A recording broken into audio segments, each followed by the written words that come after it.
of a nation in crisis and dire straits.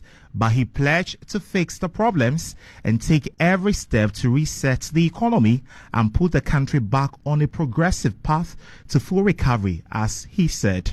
He laid out a number of policies he intends on implementing in 4 years.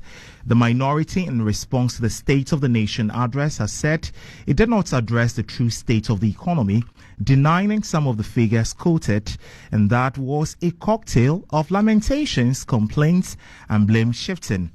Did the president actually portray the true state of the nation address?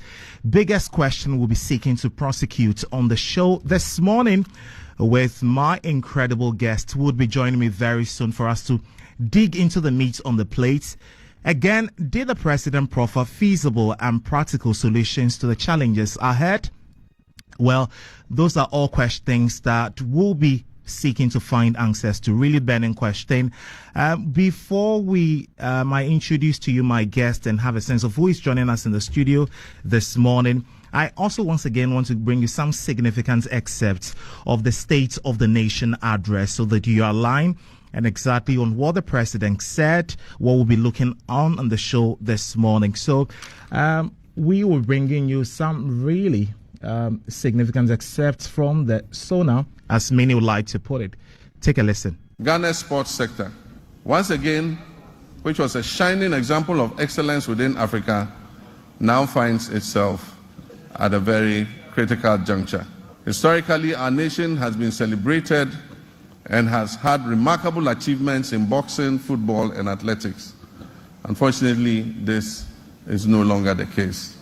However, recent years have unveiled depressing structural deficiencies in administration, funding, infrastructure, and talent development. Immediate and comprehensive reforms are imperative to reclaim our rightful place on the global sports stage. Mr. Speaker, we will develop a comprehensive national sports policy to align with international norms. This policy will be accompanied by an exhaustive review of the Sports Act of 2016, that is Act 934, and the rigorous enforcement of the Sports Regulations 2023 LI 2477. Infrastructure development remains paramount in our strategy. The government is committed to refurbishing existing national stadia, completing youth resource centers, and constructing new sports facilities in the new regions. We'll also prioritize community recreational facilities to foster greater participation in sports at the grassroots level.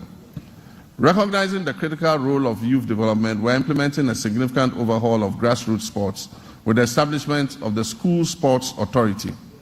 This body will oversee structured inter-school competitions and talent identification initiatives essential for nurturing future sporting champions. Over 60% of Ghana's elite athletes have emerged from these school sport programs. The ministry has now been renamed the Ministry of Sports and Recreation. To acknowledge the significance of recreation, we will launch a National Recreation Day. This will be a monthly initiative centered on community engagement alongside an annual National Recreation Festival. These initiatives will encourage keep fit activities and promote active lifestyles. It will promote traditional games and strengthen community bonds. We have inherited a country that is broken on many fronts. The profundities of the challenges confronting us are staggering. We are saddled with staggering debts and glaring signs of almost deliberate and, in some cases, reckless mismanagement of our resources. Mr. Speaker, not even the restraints of an IMF program were enough for the previous economic managers to exercise prudence in managing our finances. After setting an inflation target of 18% by the end of 2024, the actual outturn was 23.8%, significantly higher than the threshold agreed with the IMF. The Ghana cedi continued its downward slide, losing 19% of its value against the dollar in 2024. It had already in the previous year lost 27.8% of its value.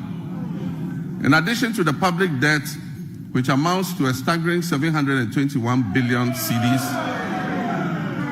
Several state-owned enterprises are also in debt, including the ECG, which owes 68 billion Ghana cedis. Ghana Cocoa Board, the hope of cocoa farmers, is also highly indebted. Its balance sheet indicates a total debt of 32.5 billion Ghana cedis, of which 9.7 billion is due to be paid at the end of September 2025. In 2023-2024 crop season, Cocoa Board was unable to supply 333,767 metric tons of cocoa, which it had sold at $2,600 per ton. As a result, the then management of Cocoa Board rolled over these contracts into the 2024-2025 season.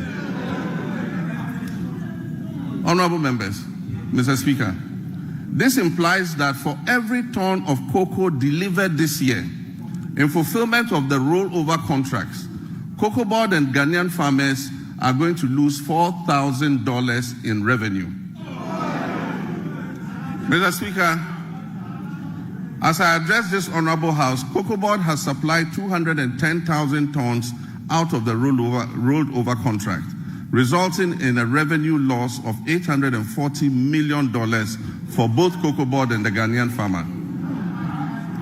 Mr. Speaker, Cocoa Board and the Ghanaian farmer will lose another $495 million by the time the board finishes supplying the remaining rolled over contracts. Additionally, cocoa road commitments alone total 21.7 billion cedis, of which only 4.4 billion is included in the total debt of 32.5 billion. This debt has arisen mainly because of the decision in 2019 and 2020 to award road contracts worth over $1 billion because of the election. Mr. Speaker, the energy sector faces significant financial challenges, primarily due to collection and system losses, non-compliance with the cash waterfall mechanism, and legacy debts. The financing shortfall has risen considerably to approximately $2.2 billion, or 34 billion Ghana cedis for 2025. And urgent measures will be needed to reduce it to sustainable levels and ultimately eliminate it. The financial sector continues to struggle despite the reportedly spending of 29.9 billion on the financial sector cleanup exercise up to date. Scant reserves were also left for debt servicing, despite implementing what may be financial sector eliminated. The financial sector continues to struggle despite the reportedly spending of 29.9 billion on the financial sector cleanup exercise up to date. Scant reserves were also left for debt servicing, despite implementing what may be considered the most severe and distressing economic policy in the annals of the Fourth Republic, if not in the entirety of our nation's history. And I'm referring to the domestic debt exchange program. This is in stark contrast to our actions in 2017 before we left office, when we allocated $250 million to the sinking fund handed over to the incoming government to service debts, Ghana's debts. There have been claims that buffers were left for debt repayment, oncoming debt repayment this year. Mr. Speaker, honorable members, let me give you the statement of account for the debt service reserve account, which is also popularly referred to as the sinking fund. This fund shows a balance of only $64,000 in the dollar account, $64,000 in the dollar account, and 143 million Ghana cedis in the CD account. The repercussions of the accumulation of debt and economic mismanagement will require extensive work and sacrifice to repair. In the next 4 years,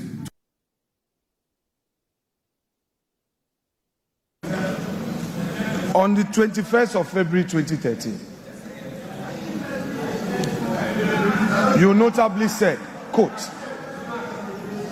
Mr. Speaker, the meat is now down to the bones. This was on the occasion of your address to Parliament. And you said that the meat is now down to the bones. This was at the time, Mr. President, that you were President of Ghana and you had served as chair of the economic management team of your own government. Yet when you came to this house, you lamented on the same state of the economy that you had presided and re-echoed the point that we are left with just the bones. Mr. Speaker, the President again says that he has delivered less ministers. But it is clear that his strategy is, if less, more divide. You have appointed few ministers, but more and more and more presidential staffers. It's a familiar story. The usual lamentations. He packaged it in a language as though we have a new beginning. Mr. Speaker, if the President has any concerns, his duty is to fix it. His Excellency, the President, has announced to us a cabinet of 19 with only 2 women. The daughter of the founder of this NDC, Zaato is missing. Haja Ladi is missing. Helen Intosu is missing. Where are the women in this government? The Vice President is part of the government, and we are seeing only 2 women in cabinet, and the Vice President is sitting there. In percentage terms, we have only 10% of women in cabinet. Mr. Speaker, the President again, as part of his lamentations, is telling the nation that through some arrangements, they have been able to do 2 things. Pay domestic bonds that matured, and then also they have successfully done some financial engineering to pay some energy sector debts to keep our lights on. My question is, Mr. Speaker, has the President any budget? This is the budget he inherited, the revenues he inherited that he has used for this purpose. The same government is condemning. Mr. Speaker, he has today told us that we have 2.2 million Ghanaians unemployed. But what he has forgotten, that in his administration, in less than 100 days, all we know is sack them, dismiss her. On the streets of Accra today, the youth of the country are saying that Mahama Bakun termination bebre. Mr. Speaker, we are happy to hear from the President that he is going to launch the Nkokon Kitinkiti. We are happy to hear this, but we are curious because only yesterday we heard of a confirm. Mr. Speaker, the president talked about the school feeding program, and in his submission on the school feeding program and the status of it, he said that they are now feeding the children well. What he didn't say was that at the time he assumed office, the previous government had paid every single one of the caterers. What he failed to tell Ghanaians was that President John Agyekum Kufuor, who is seated in this chamber, was the one who initiated the school feeding program. He did not acknowledge him. Mr. Speaker, what are we seeing in this government? The same old stock. The same old stock. There's nothing new. There is nothing like transformation. Only yesterday, Mr. Speaker, the youth of the NDC besieged the headquarters of the NDC demanding for jobs. Where are the jobs? Mr. Speaker,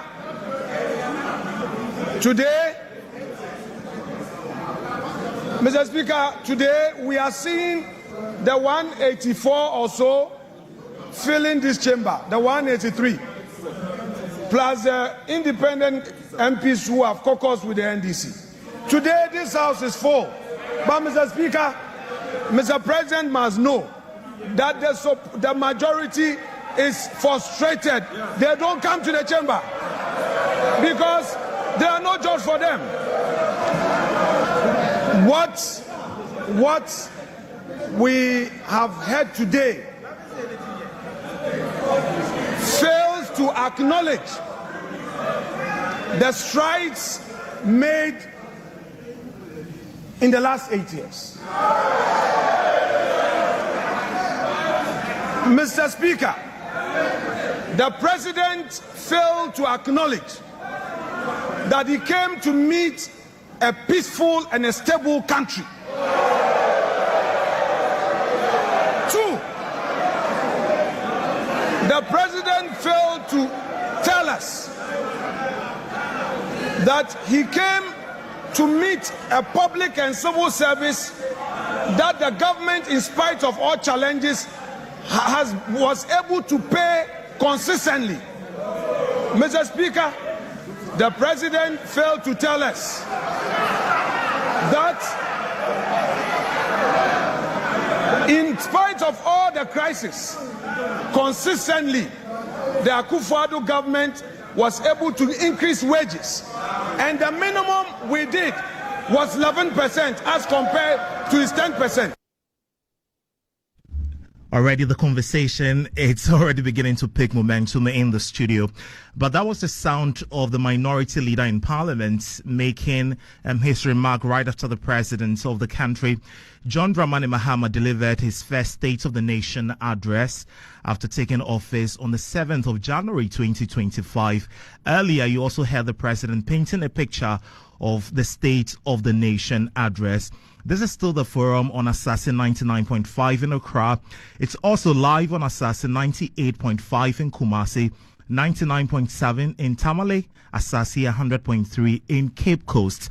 I have my guest joining me in the studios this morning for us to dig into the meat of the issue.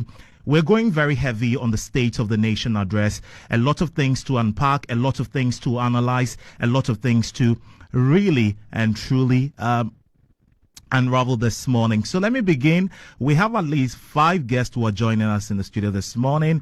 I'm very happy and glad to see Dr. Joshua Zaato. It's been a while. Thank you very much, Doc, for your time. Good morning to you. Good to see you. Good morning to you and good morning to all your listeners. Especially good morning to all your listeners on the Sesala Radio in Tumu. Maniala Kalase ni Sesala Radio le Tumu le ane Walinjang ane Bogojang ane Chalang ane Sake ane Lena Kala. Mana Jebuntie na mipa Madia pana. Good. Madeyaku.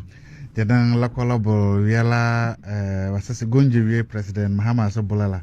Lako hon akra lan la kan wela ka choksa nan isive malala hana malala jiglani worung adina jon wujimun bul ajin lela wela sive malala hanme mit madia. Good. I'll circle back to you, and I like that greeting. I have to learn a bit of thing from that. One other person who is also joining us in the studio is MP for Ifia constituency, Honorable Isaac Amoakoh. Honorable, many thanks for your time. Good morning to you. First time meeting you. Pleasure. Good morning and thanks for having me. All right, how is your morning shaping up so far? Coming from the last few days, State of the Nation's address from His Excellency the President, the people of Ifia are still grappling with expectations from what the President read, and my feedback is that we are not too excited with the message that came. So at least there's some excitement, but you're not too excited. No, of course, you cannot say there's total darkness. You know, so you give a percentage of light, but it's quite interesting you say that, because I saw the minority clad in black during the State of the Nation address. I'll circle back for us to talk about that a little bit more. But one other person, one lady joining 4 gentlemen in the studio this morning is Ekua, right? Ekua Amoakoh. Ekua, many thanks for your time. Ekua is a member of the NPP communications team. First time meeting. Good morning to you and welcome. Good morning. How is your morning going so far? Well, it's shaping up to be a packed day, but I mean, that's basically what we live to do now. So exciting. I have a lot to get off my chest this morning, actually. I know, because you're wearing red. Oh, I was trying to wear black. I just couldn't put together an outfit quick enough, so I had to wear this because a lot has been said which concerns my part, because I was the spokesperson on health. Yeah. As I'm a doctor as well. So, yeah, a lot was said about that with regards to bastardizing the projects that personally I have a lot of interest in. It's something that really excites me, and I know eventually we'll get it done, the Agenda 111 hospital. So I can't wait for us to unpack that as well. I also can't wait to hear from you, Ekua, and to know if... I've been granting interviews on this matter all week. Right. We have 2 other guests who would be joining us. They are running late. Kwame Jantuah is a lawyer and member of the CPP, and of course Kpakpo, very popular face and voice on the show, managing partner, Addo Legal Attorneys, and of course lecturer at GIMPA. Let's start with your top line overall assessment of the State of the Nation address.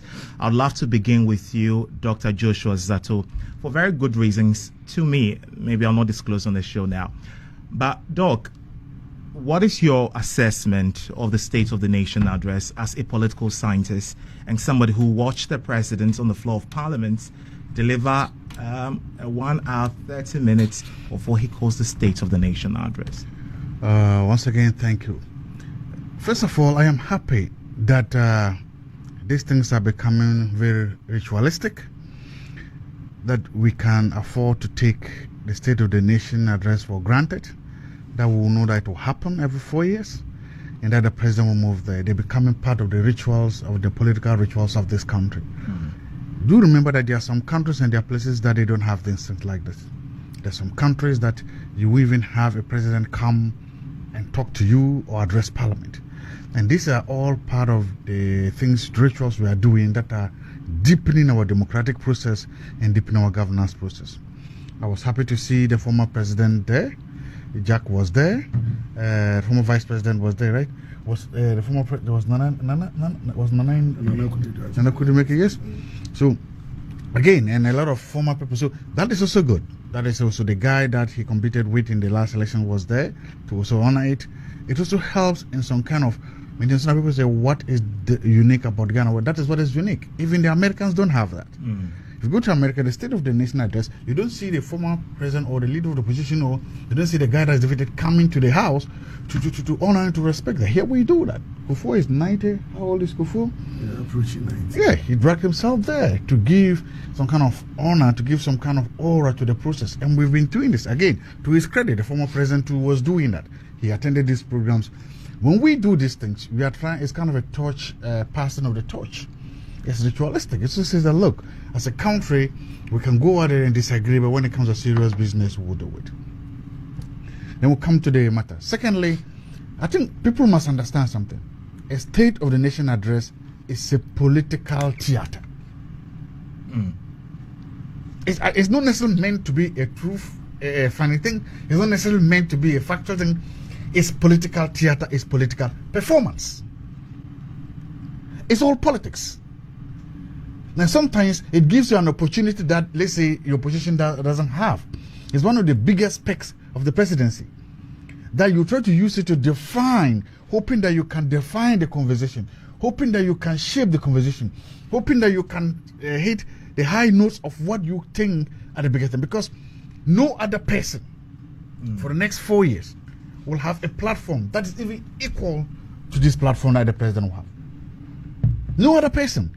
And so the State of the Union address is also kind of like a bully pulpit, as we call it, for the president to use to bully. Bully here, and I said, no, bully here is to try to, again, as I said, shift it and play. And because the State of the Union address is a political charade, it also then enables the president to be politically populist and to try to appease or to be seen to appeasing or pandering to the various political factions and people within his government and the broader community.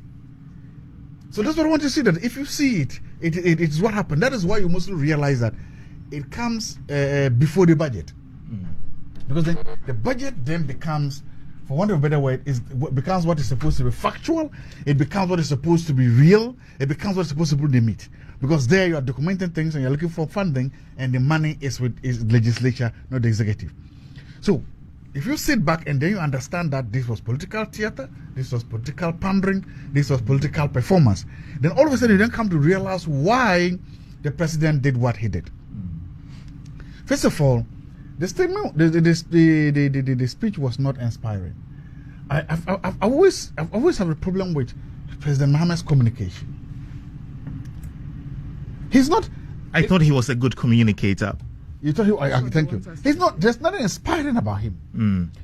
Say whatever you liked. J.A. Kufuor was not a good communicator.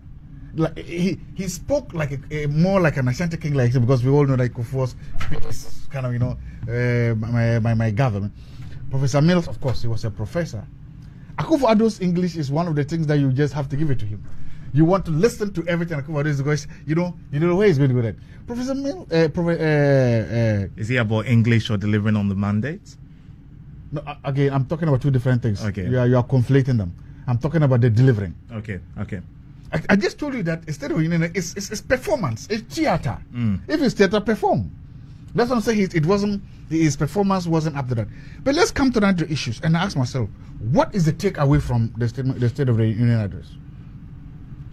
Before he went to the State of the Union address, he held a National Educational Forum. They had finished. They had sent him his recommendations, right? The only thing noted is that I won't change our free HSS. So what was all the forum about? You held an educational forum. What were the recommendations? What did you do about it? Nothing. You called a forum to spend money to go and only to tell us that you will not touch free HSS. Was that why the forum was about? What is the standing out thing in education from that State of the Union? I don't know. There were things that people wanted to know. E-levy, betting tax, and all the taxes. What did he say about them? He said something that I said here last week. That if you compare the taxes, we'll see that, look, there's a big problem happening right now when it comes to funding. And he acknowledged that USAID funding, a lot of fundings are missing. He acknowledged that there will be a big hole in the budget because of this funding drama. And he mentioned some very, very, very important sectors. And the doctor is here, the medical doctor is here, about healthcare in Upper East and Upper West and other places that are direct beneficiaries of the USAID funding, right? So At the same time that external funding is shrinking, you are talking about eliminating taxes that cumulatively to generate up to 70 billion cedis for the budget. So those are two different things, and both cannot hold. And I said here last week that the president's claim then that it's a criminal economy is his attempt to renege on his promises. Mostly politicians, when they are speaking, we will call probable hide under what is often known as what probable deniability. So they say things that are not outright. They say things that are not so clear, so that when they can't do it, they can find a place to hide. It's called probable deniability. The NDC did not do that when it came to e-levy, betting tax, and COVID tax and all those things. They were outright. That's the problem they are facing today. That's the problem, because the funding. I'm not an economist, but I can do basic maths. If you are saying that this amount of money is missing, the international system is thrown into a panic because of the Trump Zelensky's theater, and then on the same time at the home front, you are saying that these taxes are going to go. The money must come from somewhere. Right. He's not told us yet where the money is going to come from. Well, in a few days, the president will be. Yes, but that's the point. Well, no, we shouldn't. The finance minister. No. We shouldn't do that. So, what was the purpose of the State of the Union address? He didn't reiterate that the taxes will be cut. He didn't reiterate that the taxes will be kept. He only acknowledged the fact that there will be a gap. Of course, we know that. We know that there will be revenue mobilization challenges. We know that. So was he teasing us? So what did you do? He didn't really affirm his commitment to cut. Because look, I'm going back because there's precedents. It was His Excellency J. Ekua who demonstrated against VAT. Right? On the street against VAT. Only to come in and increase VAT. He said, oh, what I've seen was different. Do you remember? It was His Excellency, former President Mills, may he so rest in peace, who was categorical that when he became president, he would charge a one-term NHIS. Remember that? One-term premium. Very categorical. Only to come in and say, no, I couldn't do it, right? So the idea of presidents making statements coming and doing it. So are we going to see, is His Excellency John Dramani going to pull a Mills or a Kufuor? Is he going to tell us that we do? And that's so he didn't confirm any of those things. So this is what I was going to say, and I said this in the same seat here. Students of public policy talk about something called policy termination, which theoretically exists. In actuality, it becomes very difficult. In actuality, what happened is that once you make a policy, the policy builds what they call an ecosystem. And that ecosystem then have a lot of other things feeding on it. And I explained this that in that ecosystem, what happens is that the more there's something called a beneficiary community. And that if that beneficiary community is too powerful or too large, you cannot touch that policy. And as I just said, that's one of the things with free HSS. The beneficiary community of free HSS is so large. If you look at it, the direct beneficiaries, about 3.5 million. If you now add the parents and their mothers, if you add the uncles, and you are the MP. Somebody told me that the bigger beneficiary of free HSS are actually MPs. No, it's true. And you know, if you not because of that, you get up every day, there are 1,000 people, your husband wants school fees, so is MPs. So because of how powerful it is, you cannot touch it. These taxes have proved to be very powerful. So what I think they are likely going to do is what I've already studied here last week. Oh, it may not exist in name. So in name you will not see levy. In name you will not see betting tax.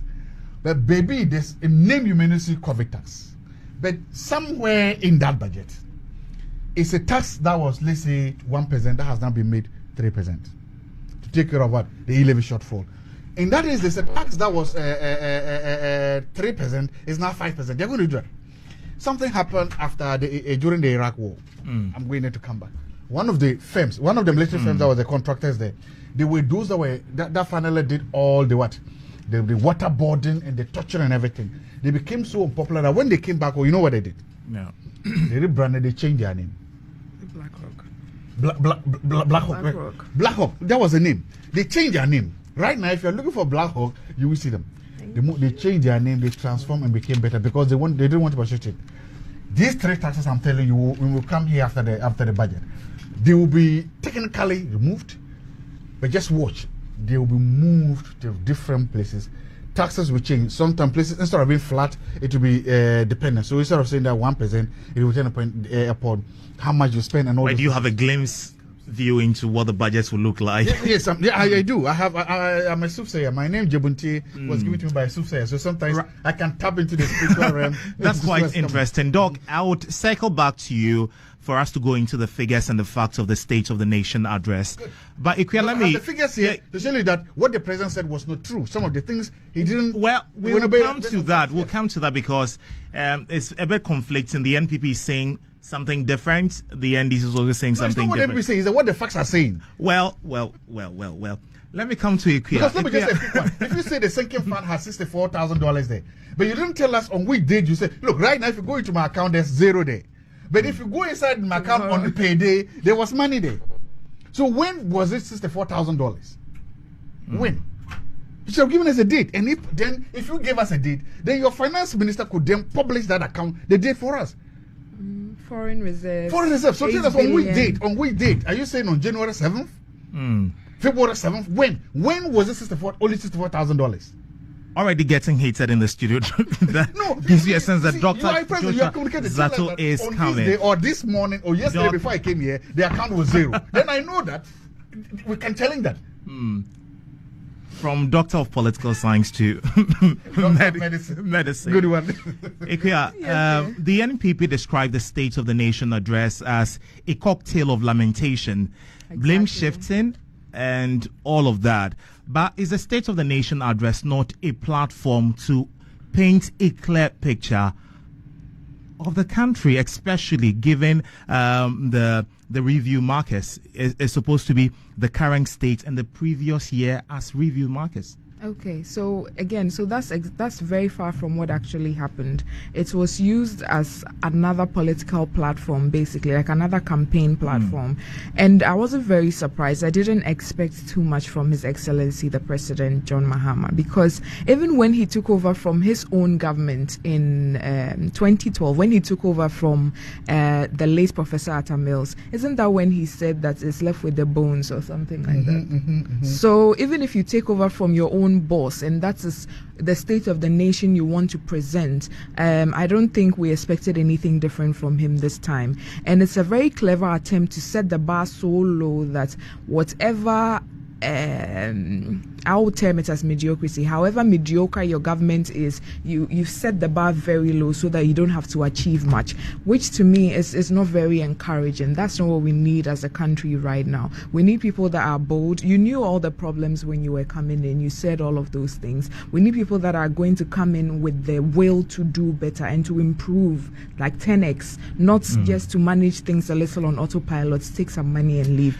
That's usually what happens under John Mahama's NDC anyway. And I will specifically talk about the areas that were touched. Again, a lot of lies were told there, and to debunk them.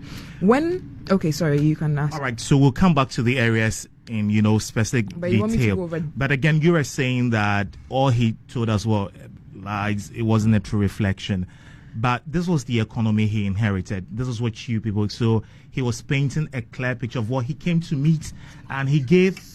Sweetheart, so let me tell you, we have a number of foreign accounts or a number of markets to be able to determine basically what our reserves are. You ignore what our domestic reserves are, which has increased from about 6 billion to about 8 billion. You don't talk about that. Then you go and pick a few accounts where the balances are not interesting and present that as facts. Selective presentation of facts amounts to misinformation. So if you do that, it is just like you're on another campaign platform trying to sell stories to the people of Ghana. But at this point, that exercise is over. As they say, after election, no campaign. What we expected to hear from the president were solutions to the already existing problems. Look, we have a lot of issues in this country. We were talking about a very serious cost of living crisis last year. We have complaints about the cost of fuel. There are so many outbreaks around, pandemics up north, up in the central region and co. They are very tangible problems that the country has that we would have expected the president to use that time to talk about. Again, so many things have also occurred in this country in the first 2 months of his administration, and conveniently a lot of it was ignored. We didn't hear anything about the matter in Obuasi. There are lots of things that we did not hear anything about. So it was just another selective presentation of facts to paint to give his administration a better footing, if I'm to put it that way. But to say that he presented the true state of the nation or he presented facts, I mean, that cannot be further from the truth. Right. Honorable, were you in the chamber on Thursday when the president delivered the State of the Nation address? Yes, of course, I was in the chamber. And usually the State of the Nation address gives, policy statements and, a stroke of broader issues the president wants to touch on, not necessarily what he wants to do. Is the assessment of the State of the Nation address from the NPP so far not predictable and expected, as everybody will say that, the NPP would say something opposed to the State of the Nation address? Right. Thank you very much once again, and a very good morning to your cherished listeners. And let me also say a very good morning to the good people of Efia constituency in the Western region, on whose benevolence I represent in Parliament. And forgive me for the voice as well, because it's been quite a busy period from the State of the Nation's address.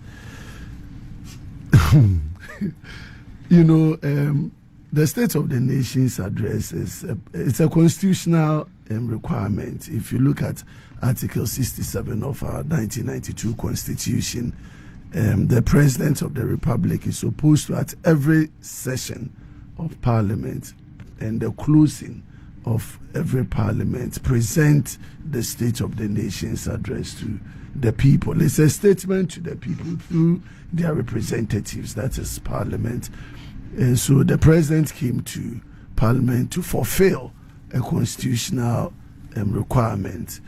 But for that, I would have asked myself, what exactly, again, was the relevance of the State of the Nation that President Mahama came to present? Because if we talk about the State of the Nation, it's supposed to give a picture of all the embodiments of the nation as we see. And so you're looking at various sectors of the nation, what has happened prior to your coming, since you took over for the short period of time, what has been the issues at hand, and then you give an indication to the country where you want to take the country to.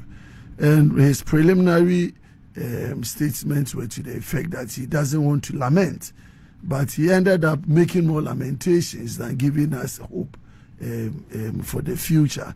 And so I think that he took political advantage on the day to make several untruth comments over the past administration.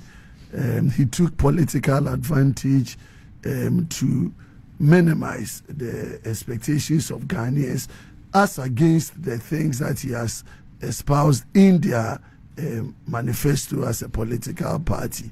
And so it's like trying to use the State of the Nation's address to pass the buck and tell Ghanaians that, well, I knew things were bad, but from what I'm seeing, it's so bad that I can't perform again. And that for me was very disingenuous, because the realities on the ground does not support the things that he's saying. If you take every area, and surprisingly, if you have a president that can look straight into our faces and tell us that from 2016 to 2017 there was no doomsday, when even any child that can go onto the internet can see that not only he himself admitting to the power challenges at the time, but even his ministers at the time were all calling for load shedding. Then if the basic truth he can't speak to us as a people, then what happens to the real matters that he discussed, that one has to go beyond the words and try to validate or fact check the issues that were raised. And so on the floor of the House, it is not the position of the minority to just criticize the government for criticizing sake. But we have wasn't partisan? He was partisan, and so we needed to set the record straight. You can't come and make an address to the nation and then clearly spew out some untruths about the state of the economy.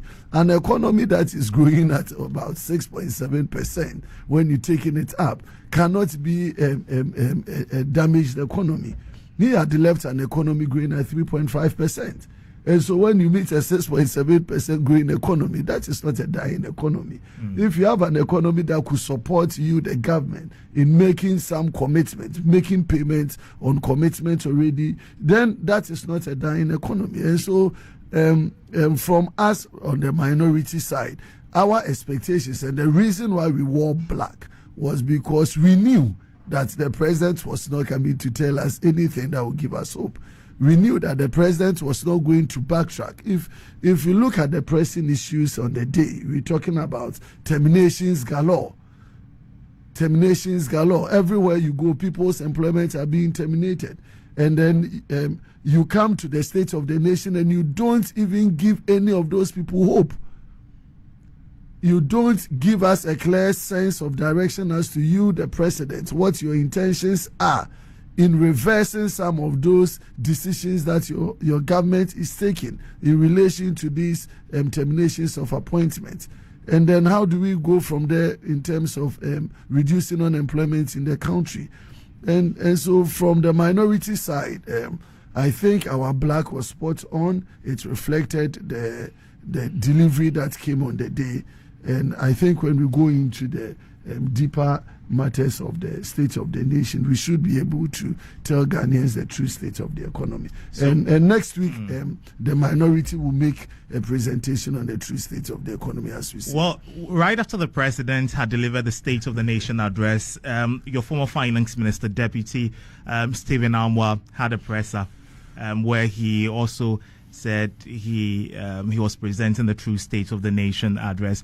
But that's what many have said that, well, the NPP, as usual, will be predictable in making those partisan tropes. But again, let me come to Doc. Doc, let's get into the thematic areas of the State of the Nation address. Now, the economy dominated the delivery, and one striking revelation was that the balance statement of the sinking fund, which is to help service our debt. Now, the current balance, the president said, is $64,000 and $143 million in dollar and CD accounts of the sinking fund is woefully inadequate. Were you surprised at the low balance, and what does this debt position mean for President Mahama's economic management? With this particular statement that the president made, he was being deceitful, he was being disingenuous, and he wasn't being helpful. He was being deceitful and disingenuous in making that statement. And sometimes, you see, we take Ghanaians for granted. Was he? He was. I'm just telling you the fact. If you can boldly say that the sinking fund has $64,000, when? As at when? What is the date on it? Well, that's what they came to meet. No, that's not what he said. That's what he said. He said there's $64,000. When was it $64,000? You can tell us because you have the facts. You have access to that account. I'm telling you, today, if you go to my bank account, it's zero. There's nothing there. So if you want to do some contribution to my account, I will send my Momo number out. But a few days ago, I was paid. If you went to my account on that day, you would have seen that my salary is there. So it's not fair for you to come and tell me that the account has $64,000. I'm not even. When was it $64,000? Tell me. Ghanaians can understand that. Is it when you came on January 7th? Was it when it was? Or was it after you have done that? Because you made some payments. We were told that you made some DDEP payments. Was it not from that account? Yeah. No, where from the money to pay that to make those payments? He bought it from his house, maybe.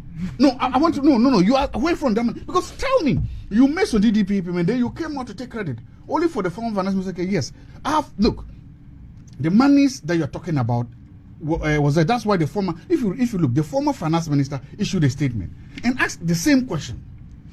When was it? Because if the money is a sinking fund, it's supposed to be used to pay debts, right? So if we paid the debts and then the next morning you check the accounts, it's $64,000. Well, that doesn't mean that's what we left there. When was it $64,000? Or if we paid, let's say we paid on January, which is what actually the former finance minister is saying, that we made a payment. And you know we made a payment because there's record that we paid. So let's say I have $3,000 cedis in my account, and then I pay the debt of 2,500 cedis today, and then tomorrow you come and see the account is only 500. Yes, but you can. There's a trail. I don't know whether you understand what I'm saying. So for me, the fact is that if you want to be a president and you are on national television and you are making this statement, then let me know. Tell us that on this day, as at this day, this was because, and I'm saying this because we go back. We've seen such a thing. Remember when Honorable John Jantuah, the Minister of Energy, took over? What did he tell Ghanaians? That we have less than 24 hours. Did he say 4 days? I think it was like 40. He said we had how many hours? You are the general. He said 40 or 24 hours. Yeah. Fuel left, right? Yeah. That wasn't true. That wasn't true. Only for people say, they're like, oh, it wasn't 24 hours fuel. It was more. So my point is that we have seen this. So we saw it from a cabinet minister. We are not seeing from the president. I'm saying that it doesn't help. When you do this, you are basically throwing out everything that you are saying. You are throwing out all the distance. I have information. There's data here from Institute of Fiscal Studies.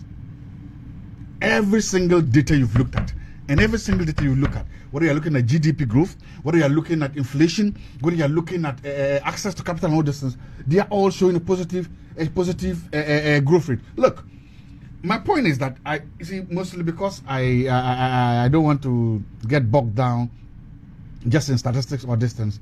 I don't want to look to do that. But the point is that what happened to inflation? What happened to GDP growth rate? What happened to listen? Was the government meeting its obligations? Yes. Under the debt exchange program, the government was paying. They were making the full payment and meeting their obligations. So if you have a trade surplus was good. But I was actually looking for yes, and the other one from the deputy minister say, okay, private capital is increasing, everything. Look, my point is that tell us, and that statement stood out. It stood out because people were like, oh, how can you leave this is the $4,000 in an account for the country? But nobody asked the question, and so far nobody from the NDC has come to ask tell us that the president meant as at this date or as at this hour. Is that the only problem you have with the sinking fund in terms of the date tag? Yes, that's what I have, because it's a sinking fund. I suppose if it is established to pay debts, right? What is it established for? To protect and pay debts. That means that you put money there. When it's time to pay your debts, you pay. If that is what it's supposed to be. But whatever happened, there was money there. What happened to it? And that's it now. So if you took the money, my point is that when you make such a blatant statement, that has now become the ringing fund. Because what happened is that immediately after that speech, you go to social media, and everybody in the NDC, that was what they took away from it. That was what everybody took away from it. Nobody said anything about the fact that the president said he's not touching free HSS, but he said I'm not touching free HSS. But he didn't give the NPP and Nana Akufo-Addo kudos for doing that. He didn't say Nana Akufo-Addo, thank you for free HSS. I'm living it like no, I'm coming. You want to be honest. Everybody that's what I'm saying. He was being disingenuous. Nobody can take the free SHS policy from state it. I'm saying that's what I'm saying. He was being dishonest and disingenuous. Tell us that look, Nana, this is your policy, because everybody says that look, there are people you can put people, treat it 1,000 people who hate Akufo-Addo. You can do that, but they always start with one proviso. As for free HSS, okay, we give you a pass on that. So say it. State, and that's what I'm saying, because we're also building a country. Be honest, tell Nana, thank you for free HSS. There are challenges. Of course there are challenges. There are challenges. But we'll fix them. But it has come here to stay. I will not cancel it. Give the man his credit. He never did that. Do you understand what I'm saying? But then you come, now you say, oh, by the way, you've come up with free HSS. I'm going to defend free HSS. I'm going to protect it. But by the way, you realize that you left me all $64,000, which is not true. So my point is that look, there's something that's going to happen, and the president should be. People shouldn't let him make such categorical statements. Assuming he said that we found the sinking fund in a poor state, that you can defend, right? But even if it's $1 billion, it can still be a poor state. Because if I was expecting $20 billion, and it's $1 billion, I can say we understand. But not to be that category, because we can ask, prove to us that it was. Second thing is this. The men and the women who were running the economy are all in parliament. The former finance minister is there. The deputy, is the deputy in parliament? Yeah, one of them, yeah. One of the, what? It's Ampabe. No, not Ampabe, it's the third. So we have Abenose and then Stephen Amoakoh. Stephen Amoakoh. So what I'm saying is that these three men, they have the figures. They do.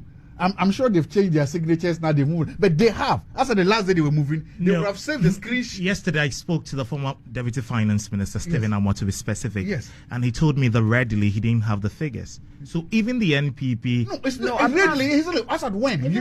Honorable Abnose Asari has made a long post that if we have time, we can. Because he doesn't have the figures, because it depends upon when you were saying. Again, I'm mixing away. As at January 7, he was locked out of the account. But I'm sure if he knew exactly that. What was that the question you asked him? No, the truth is that. What was the figure as of January 7th? Yes, what was the figure? What was left in the sinking fund when he handed over to the NDC? January 7th. He said, I really had. Fine, you are a journalist, you can follow up. But the point I'm making is that, so now the president can tell us. That's what I'm saying. Time matters. So if the president has said that, as of January 7th, this was left, then we know what he meant. My point is that the president shouldn't allow himself to be fact-checked so easily on air or wherever he is by these people. The three of them are there. He shouldn't allow himself to be fact-checked.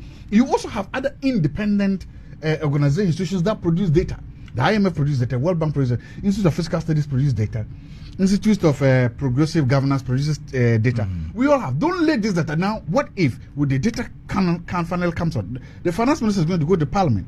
He's going to tell us that I made this payment. Where did the money come from? The data may be there. And what if we now get the data that shows that no, this wasn't the case?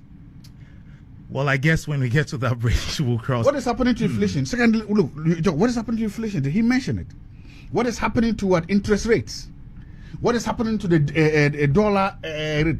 Usually something happens when a new president comes to power. There's always kind of a goodwill, and whatever happens, economic performance, you see that the city begins to appreciate too much. We are not seeing it. It was during such a time that the former vice president, His Excellency Jantuah, talked about how we're working together. But above all, one of the letdowns is that. What is the John Dramani Mahama philosophy? What is his ideology? What will he be remembered for? Say whatever you want right now, so speaking. Every single Ghanaian will remember the former Vice President, His Excellency Dr. Mahama, as the digitalization man, as the man who has an idea in the philosophy that if he became president, he was going to use this vehicle, this tool, this foundation of digitalization to modernize the economy, to revitalize the economy, to reform, restructure the economy, to move us on the path to prosperity and development. What is the JDM philosophy? He didn't espouse it in this speech, which is a missed opportunity, because you want to define your presidency. You want to define whom you are. You want that for the next 4 years we should see whom you are. He failed that. He dropped that ball. Amoakoh, Mahama mentioned several state-owned institutions that were carrying staggering debts, collective public hovering around 721 billion cedis. Isn't the hugely indebtedness of the state-owned agencies, including ECG and Cocoa Board, an indictment on the stewardship of the economics under the former government? I find it a bit problematic when a former president and now a president, this is not the first time President Mahama is running this country. He's been a president for 5 years or 4.5 years before, and so you expect him to know better when it comes to the financial status of a country, how money passes through and leaves the economy, and so on and so forth. So when you make such statements, it's as if governance or the economy is at a standstill. Every day there should be same balances, or there should always be additions to the balances of a country. The country is run on a daily basis. Certain commitments are paid on regular basis. When you even talk about revenue collection is made at different times of the year or of the month. VAT is collected at the end of a month. Withholding taxes are collected at the middle of the month. Other taxes are collected at different portions. So when you go into the consolidated fund, you don't get the opening balance the same as the closing balance. Because when it comes to revenue inflows will come in at the middle of the month from withholding taxes, which is very significant. And then at the end of the month, you have VAT coming in. And so when you come into an economy and you take over a country on the 7th of January, definitely there would have been so many payments made by the end of salaries would have been paid by the end of December. And so an account as at the end of December will not be the same as an account that is a week or two after the month of December. And so it's always important to put your financial indicators in perspective. And that for me is where I have a problem with the picking and choosing of the balances and the accounts of various sectors of the economy. Now, let's take, I initially indicated an economy that was growing at 6.7% at the end of the year. If you look at the payments and commitment that the government paid since it took over, it had not generated any additional revenue from anywhere. Between January 7th and end of January, it is the same system that had been in operation that was cushioning the country. In fact, if you remember, at the tail end of the Nana Akufo-Addo administration, the Minister of Finance presented a supplementary budget that was to cover the first 3 months of the year, to enable the new government and the Minister of Finance to have that framework and cushioning to be able to now present a new budget, which we are expecting on the 11th of March. And so it is very disingenuous on the part of His Excellency the President to be making those statements. Now, any statement in terms of the health of the economy that you put there, you should be able to put it in context. If you take the energy sector, if you tell us that you have so much debt in the energy sector, what were the money used for? Debts are not created for nothing. Debts are created to support a project or a program that should be able to finance itself or pay back itself within a period of time. And so if you meet an energy budget which has been used to pay or to repair machines and equipment, if when they came in, they said WAPCO and Co were supposed to undergo maintenance. Who was paying them to undergo those maintenance? Weren't government fulfilling its obligations and pledges to those power producers in this country? And so I find it very, very worrying for the president to be just giving us account balances without telling us over a period of, if you go to bank and you want to know your financial health, do you just take the closing balance? You take your year statement of account. Then you know how much had come in, how much you have spent, what you spent it for, what has the expenditure led you to. Then we can have an informed conversation. You go to Cocoa Board and you are telling me that you Cocoa Board they've sold off 300 and something thousand cocoa beans, and for that matter they are creating debts of over 800 million. When you the President of the Republic, in 2016 when you were leaving power, you had already done similar contractual agreements. The cocoa industry had suffered a brink, and you also rolled over 127,000 beans against the next season, crop season. So it is nothing new for you as a president to now come and create the impression in the minds of Ghanaians that what had happened in Cocoa Board was legendary. It was something that has not been seen in the history of this country. And all of this, we don't help in building a country. We don't help in, so it then becomes, let's compare records. What was then? What did you do at the time? And how do we measure it against today? And so it is very, very improper for the president to be doing those comparatives. Now, if you take the health of the economy, and that is very important, we are selling a country to the global world to tell the world that this is a country you can rely on. You can come in and invest into. This is a country that is doing well. So when you paint those pictures, which doesn't speak of the truth, government went into an IMF bailout. Conditionalities were set for this country. IMF over the past 2 years, have always passed Ghana in fulfilling all the terms that we had embarked upon with the IMF. The IMF had always cited Ghana in compliance with all the issues that we signed to under the IMF program. So if you have a body like the IMF telling Ghana that, okay, when it comes to your revenue, he said revenue exceeded targets by 3.3%. Where did it come? How did it happen? Who collected those revenue? Check where we took revenue from in 2016, 2017. Dollarize it. It was in the region of about 5 or so billion. Now, revenue collection as at the last 2024 was in excess of 70 billion. 110 billion or so. Now, the revenue target is 200 billion.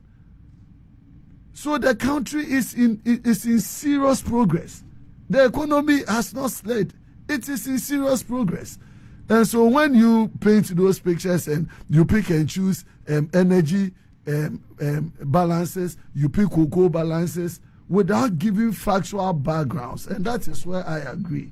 And that is where I see that the government was only doing politics on the day. But it doesn't help us as a people. It doesn't help us as a country, because you need the international market to have confidence in your economy. You need a financial market to have confidence in the country. You need the international community to trust that this country is on a path of progress. And every balance, if you look at even inflation at some point was in excess of 40%. Where is inflation today? Inflation has come down to the 20s. If you look at our reserves currently is at almost 3.5 months cover. This is not an economy that is unhealthy. And so I believe that the president should be very mindful and guided when it comes to spewing out such data. We should put them in context. We should be able to tell the Ghanaian that this country is doing well. We should be able to tell Ghanaians that as a president, where I am taking the country from. Now, even when you look at the lavish programs that he espoused, he intends to do, you cannot do that under an economy that is collapsed. You cannot dream of bringing your Mahama care, coming to do your Nkukon Kete, coming to do all these things when you have a broken economy. Because you need to first put the economy on a sustainable path. You need to make sure that the economy can withstand the borrowings that you are doing. So if you have confidence that you can outline and implement all of these policies as a government, then it means you have a solid foundation that you are relying upon to be able to drive the country. And I think the president would have to look at some of these things. I'm sure once we have the budget coming in, we would all be able to interrogate the numbers now that the finance minister will come. And then we'll be able to put this conversations right. Right, Honorable. I was going to go to Kwame Jantuah, but he just stood up briefly. He's just joined us in the studio to join in the conversation. He just stepped out again. He came very late. He couldn't sit. He's just going out again. So we just I'm sure for very good reasons. The CPP rep here is decided to come in very late, almost an hour. And by the way, Kpakpo is not yet here. Kpakpo is coming. He's just so late that when he comes back here. He's coming. I just want the records to show that both of them coming are very soon. Very, very late. But you can also join the conversation on Facebook because you're streaming live over there at Asaase 99.5. We're curious to know what you make of the President's State of the Nation address.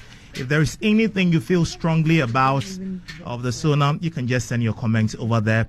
I'll be reading them. I've seen a number of messages that are pouring in on our Facebook page. If you haven't sent your messages yet, I'm still waiting, and I'll be reading the messages to everybody over here. I'm still in the studio with Dr. Joshua Zaato, political scientist at the University of Ghana. Ekua, Dr. Ekua, member of the NPP communications team. Kwame Jantuah, member of the CPP, and of course a lawyer. Kpakpo, private legal practitioner and member of the NDC. We're looking at the State of the Nation address. Now, Ekua, let me come to you, even before I go to Dr. Joshua Zaato.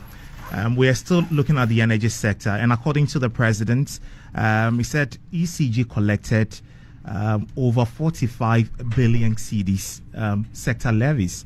yet has burdened the country with a staggering 70 billion cedis. Now, and that financial distress is causing the inconsistent delivery of electricity. I'm sure you're aware of the pockets of doomsday in the country currently. And he's saying it's as a result of that. Doesn't that speak to mismanagement under the former government? And are you not convinced, how are you convinced of the president's plan to show up the revenue of the ECG? Yes, well, quickly, I like the fact that you, I like your brand call it pockets of doomsday. I mean, come on, which pockets? Pockets of doomsday. I've also been experiencing the pockets of doomsday. Pockets of doomsday. Right. So he's pointing to the staggering debt you left behind, 70 billion, and he's attributing that to the looming doomsday that we're seeing in the country. We also inherited debt from him when we came into government, isn't it, in 2017? Even when we Did you mismanage the country? And this thing does not speak to mismanagement as many have posited. Let me finish my statement, right, and then you see where I fall on that. We also inherited a lot of debt from them, and the difference is the debt that was accrued at that time, we still didn't even have power for that. We inherited the very terrible take-or-pay agreements that were very expensive and weighed down our national debt throughout our whole tenure in office, because we had to fulfill those obligations. We all know the problems that the energy sector and especially ECG face. That is why we wanted to make the process a little more efficient by we wanted to make the process a little bit more efficient by privatization. But again, that is the energy sector. By the way, I'm not being rude. Kpakpo has just come. He's been almost more than 1 hour late. Since they won power, he's never been punctual. Since the NDC came to power. So you agree? Hello. And the first thing he does is to come and stand behind a beautiful woman and try to choose some Karen. Wahala. Let me finish my submission. Let's put on Karen that you have been habitually late. Let me finish my submission. The moment you NDC won power, you've been habitually late. Let me finish. Yes, dear. Dr. Ekua will be hanging around after the show, I'm sure.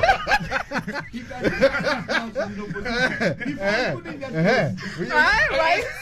Opposition. We just want the records to show that. Doc, yes, dear. Doc, you're making a point about the. Yeah, I'm saying that it's a sector that has always been turbulent, and so I don't think, again, excuses is what we need. When His Excellency assumed office, President Mahama, the first thing he said was they had avoided an imminent power crisis or something of that nature. I don't think I'm quoting it accurately. But if you say that and then you want to use the state of the nation again to lament about the problems that we all know exist in the energy sector, it's neither here nor there for me. And it does not go to the point of mismanagement. The bottom line is what Ghanaians expect from management of an energy sector is to have our lights on. And if the first time, what I like to call President Mahama phase 1, you accrued a lot of debt, saddled the incoming administration with a lot of debt by contracting a lot of contracts that everybody, including the World Bank and everybody knows those things were criminal and expensive. We didn't even have power at that time. And so if the way things are run has incurred some debts in the energy sector now while we had lights for 8 years, I mean, I think what we should expect of the president is to continue and find ways to manage the sector more efficiently to reduce the debts and not to come and complain, because his own record the first time is not great. Which, do you know the debt they left before they handed over to the NPP? I would have to check to give you an accurate figure, but we are all aware there was a lot of debts left there. And there was an ongoing obligation of having to pay a lot of money on the take-or-pay agreements. As soon as I'm done, I will let you know. To the point that the World Bank director even had to grant an interview to that point, that we were saddled with so much debt because of the terrible contracts they signed. So coming from somebody, again, I don't see the moral rights. Number 2, I don't see why he needs to make excuses. What we want is for our power sector to be efficient enough to support the needs of Ghanaians so that we have lights. Full stop. Everything else is really not our problem. And another thing that is important, we also have to consider the forex, the problems that we've had with our currency. We have to power a lot of these plants by using gas and then fuel, which cost a lot of money. The MPP's plan was to transition to more renewable energy sources so that we could, over time, reduce the amount of money we needed to produce power. And that was our plan, and that's what we would have done if we won the election. So now that he has come, I think it's best he implements his strategies so that we can get out of the pockets of doomsday and not to bore us with any more lamentations. Right. I'll come back to you. Let me now turn to Kwame Jantuah, member of the CPP and, of course, a renowned lawyer. Mr. Jantuah, many thanks for your time. Good to see you. Look, it's Ghana man. We should speak our local language. At least we should intersperse it with our local language. You see, you came late. I started speaking my own language. If you were here later, you would have known that. So you shouldn't be antagonistic. Just say, oh, Mr. Jantuah, I started with that. Right. You've been antagonistic for the word go. Mr. Jantuah, I'm setting my scene now. Let me set my scene.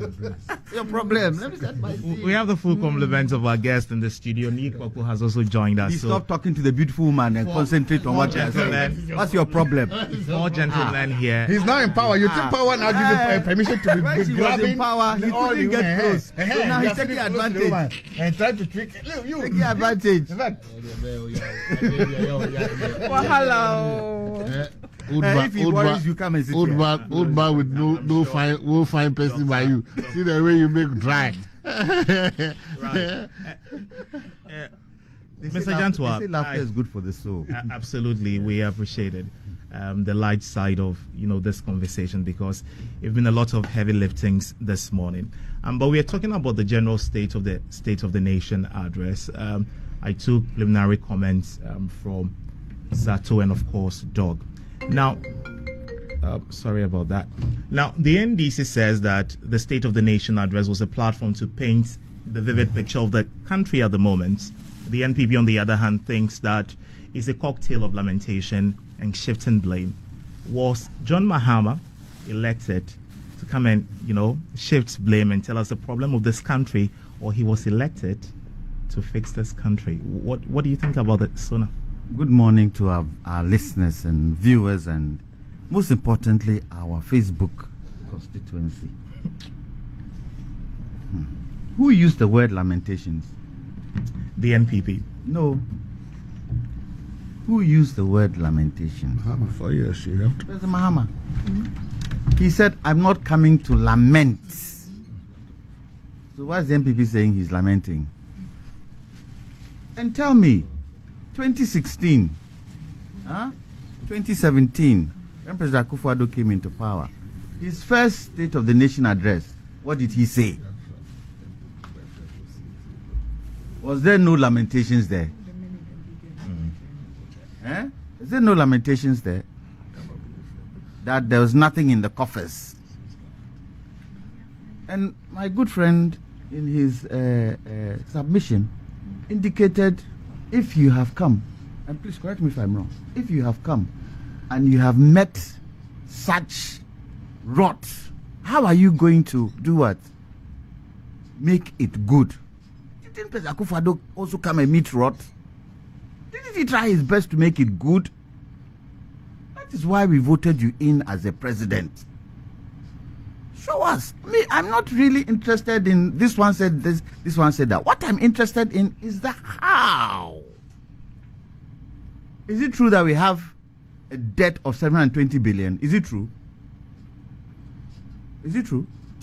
Is it true that we need to pay 97.6 million in September? Cocoa board. Is it true? Is it true that Xtra, we collected 45 million and have a debt of 70 billion? Is it true or is it false? Let's stop this, equalization and that. How are we going to make sure, like my dear beautiful lady said, how are we going to make sure that we get this country back to where it's supposed to be? The man has been in power for how long? 50-something days. And you're judging him? Huh? 50-something days, and you're judging him. So far, what he said he would do, has he not done? Has he not stuck to what he said he would do in his first 120 days? Has he not done? No, he hasn't. The most important thing, the most important thing. Please, don't disrupt my train of thought. No, the 30% women appointment has not yet come. Oh, please. Is that all? It will come. It will come. Small by small. The positions are plenty. It will come.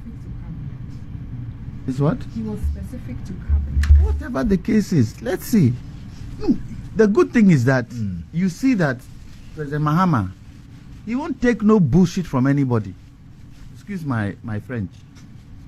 Anybody who steps out of line, you're out. President Akufo-Addo, could he do that? Could he do that? In 4 years, he didn't have a reshuffle. We thought that his next 4 years, there would be a reshuffle. It was only at the end of his tenure he started moving. And you see, people have a sense of entitlement when they stay in one place for so long. And that was one of the cancers of President Akufo-Addo's government. That people were in position and felt, yeah, I'm there, nobody can do me jack. But I'm sure President Mahama has been in opposition for how many years? 8 years. He has seen what it takes to let people stay in one place and feel entitled. Look, we all accept, and I'm sure the MPP accept, that the country is on a knife edge. Do you accept or you don't accept? Okay. Say no. So you don't accept that we have a 721 billion debt. You don't accept that. No, if you don't accept it doesn't that. matter what I accept or not. If I we have said that you debt, don't. how we have. I said you don't accept that. No, if you show me the figures What that we did have, you? what, it's not about me accepting or not. So you think that the president will come and give a presentation to the whole world and lie about the debt? Yes. He said there's $64,000 in the second account. Wait. Where's the evidence? I'm asking you one question. I say yes. Yes. So he'll come and lie? Yes. I'm sure he'll come and lie. Yes. Doctor, I was telling you that even the NPP, on the one hand, you said that the when president I has spoke just been in yeah, power when for I them, spoke to we the cannot former judge deputy him. finance On minister, the first hand, you even tell me the said figures it's too early exactly. to judge him. On the other hand, you say he doesn't take bullshit for anybody. Well, you are your honeymoon. Who takes bullshit in your honeymoon? Okay. No, wait. So there are two different things. Professor, Doc, listen to me. Open your ears. If you want earbuds, I'll get you to clean it and listen to me. What I said was that he will not take no bullshit from any of his people if they step out of line. That's what I said. We have no evidence to show that. I said from his actions. From his actions. I said no action. I said from his actions. Unless somebody steps out of line, there's no evidence to that. Well, people. It hasn't happened. No, I agree. Well, Mr. Jantuah, people have raised questions with even how the Attorney General has dropped a number of cases without his permission. Without his permission. Which is why people think that he wants to fight corruption and already yes, the Attorney General, I didn't tell the president before taking this monumental decisions. I get that many have raised questions with that, but I think it's still early days here at 59 days. So you see, you cannot then have it 2 ways. You cannot say it's too early days to judge, but then also we should give him credit because 2 early days. So which is which? You are misinterpreting what I said. So I'll make his points quickly so that we can progress. Mr. Jantuah, you have the floor now. And please, the mic is very close to you. Don't be, what do you call it, for the whole house to come down. I'm going to put his mic off in a little while you make your point. The mic is very close to you. You can speak slowly and, you know. I'll just be talking to a beautiful lady. You see, whatever the case is, all of you here, I'm the senior. Mr. Jantuah, I have rights. Please go ahead. Laughter is good for the soul, though. Laughter is good for the soul. I know my what do you call it? My Facebook constituency will lambast me, but I'm speaking what I feel. Look. When you look at our import debt today, it's huge. It's huge. I'm at the AGI, and we did a study recently of some of the things that we import and how much we spend in importing those things. And you see, for me, this is where one district one factory could have taken a lot of that out, but it didn't. Let me give you some quotations. Tomato paste, $1 billion import. Rice, 800 million import. Sugar and confectionery, 300 million import. Flour, 600 million import. Poultry and meat, 400 million import. Fish, 245 million. Oil, 300 million. Let me stop there. There's more. But you see, this is the question we should ask. With all these imports, first, if we had aligned 1D, 1F to the imports, that would have brought down the capital flights that these particular commodities are putting on us as pressure. However, the question should be asked, with all this, how within 4 years can the current administration bring this down? Within 4 years. What is the possibility of that happening? Those are the questions we should ask. Because why? We seem to be running a dollar economy in this country. We seem to be running the dollar that we don't have, which is affecting our bottom line. For me, it's the how. If after the pigging of the WAPCO pipeline, we still continue to get brownouts and lights off, then we ask the questions. And the president has promised us what? He will fix this economy. Let's take his word for it. Because we were given the same promise in 2017. Was the economy fixed? And they told us that external factors affected the trajectory of President Akufo-Addo's term. But when you read the IMF report, the IMF report on the COVID and Ukraine war, they use the word exacerbated the situation. That means there was a situation. And for me, the situation there was the numerous loans that we took. And we were warned. And unfortunately, Ukraine and COVID made it worse. And recovery became so difficult. Recovery became difficult because the economy was teetering before COVID and Ukraine came in. Let's hope that we can straighten the economy. And listen, President Mahama said something 2 days ago. He said we would even find more from the economic dialogue and the budget. That means there is more. Isn't that what that means? That then he didn't even tell us everything. There is more. It's a challenge that we need to surmount. Can we surmount our challenges in 4 years? Look, what has happened in the past you can't change. What has happened in the past you can only learn from. Let's see how going forward we can bring this country back to where it is. Most of all, the sorting of galamsey is key. It's key. Sorting of galamsey, because it's got to do with 3 things. It's got to do with water, that is life. It's got to do with environment, which is life. And it's got to do with land, which people live on. 3 things. So for me, that is key.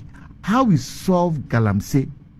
Because really and truly, If our waters weren't muddied, all this agriculture they're talking about irrigation, what waters are you going to use to irrigate? If the waters weren't muddied and poison, couldn't we have dammed some of these rivers to produce electricity? Couldn't we? Mm-hmm. Can we do it now? So the how, for me, is what is important. Right, Mr. Jantuah, I'll still come back to you, but before we continue the conversation, we've received some feedback about the use of bullshit on the show. We sincerely apologize for that. It's not radio friendly. I know you've apologized, but on your behalf as well, I'm apologizing for that. Let's just be guided and have a really, cool conversation. Kpakpo, let me come to you. What sense did you get from the State of the Nation address? Some have said cocktail of complaints, blame shifting. On the other hand, the NDC thinks that they are painting a true picture of the state of affairs. Where do you stand? Well, good morning to wonderful listeners. As is custom, I start from my constituency, that is the Trubu constituency. I greet my constituency executives. Then I come to my branch where I'm chairman, that is His Grace A and A1. To my able branch executives, I say good morning to you. I'm grateful for your wonderful support, and under my leadership, I can assure you that we will make progress. Also to my ward, the Pukwase ward, where we won 35 out of 38 polling stations. My ward coordinator, Jamal, among others. To my beloved president and his vice, my national chairman, among others, I want to say a very good morning to all of them. And of course, to my very own Dr. Randy Abbey, good morning to you, wherever you are. Now, one would not blame the MPP for painting a dire picture of the country, because that is the state of the nation. I mean, it would be ironical if they, as the outgoing government, painted a picture that was different from the reality. You see, that's where I wonder how Ghanaians. I think the MPP is very, very honest. You understand? Because they were in power for 8 years. So if the person who was in power for 8 years is commenting or running a commentary on the one who has just taken over and has actually confirmed that the state is in a very dire situation. They didn't say that. Did you read Abna, the Deputy Finance Minister's a statement? Go to a Facebook page and read a statement, and then go to the press release issued by the MPP. You understand, commenting on and saying that they will give the real State of the Nation address on Monday. What did you expect them to say? That the country, what they left behind was rosy? Let's be real, Uncle Jantuah. Yes. You are a Busuapeni who has just left, and a new Busuapeni comes.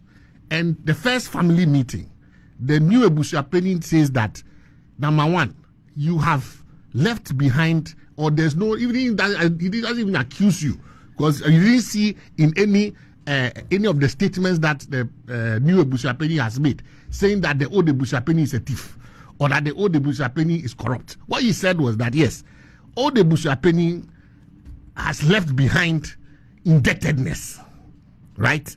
Old Busuapeni in the cocoa sector, this is the current state of debt, and the cocoa sector is our largest, foreign exchange earner. You understand? This is the state. Energy sector, this is the state. This is the state. Everywhere, basa. But I have come, and with your support, I will seek to improve the state of affairs.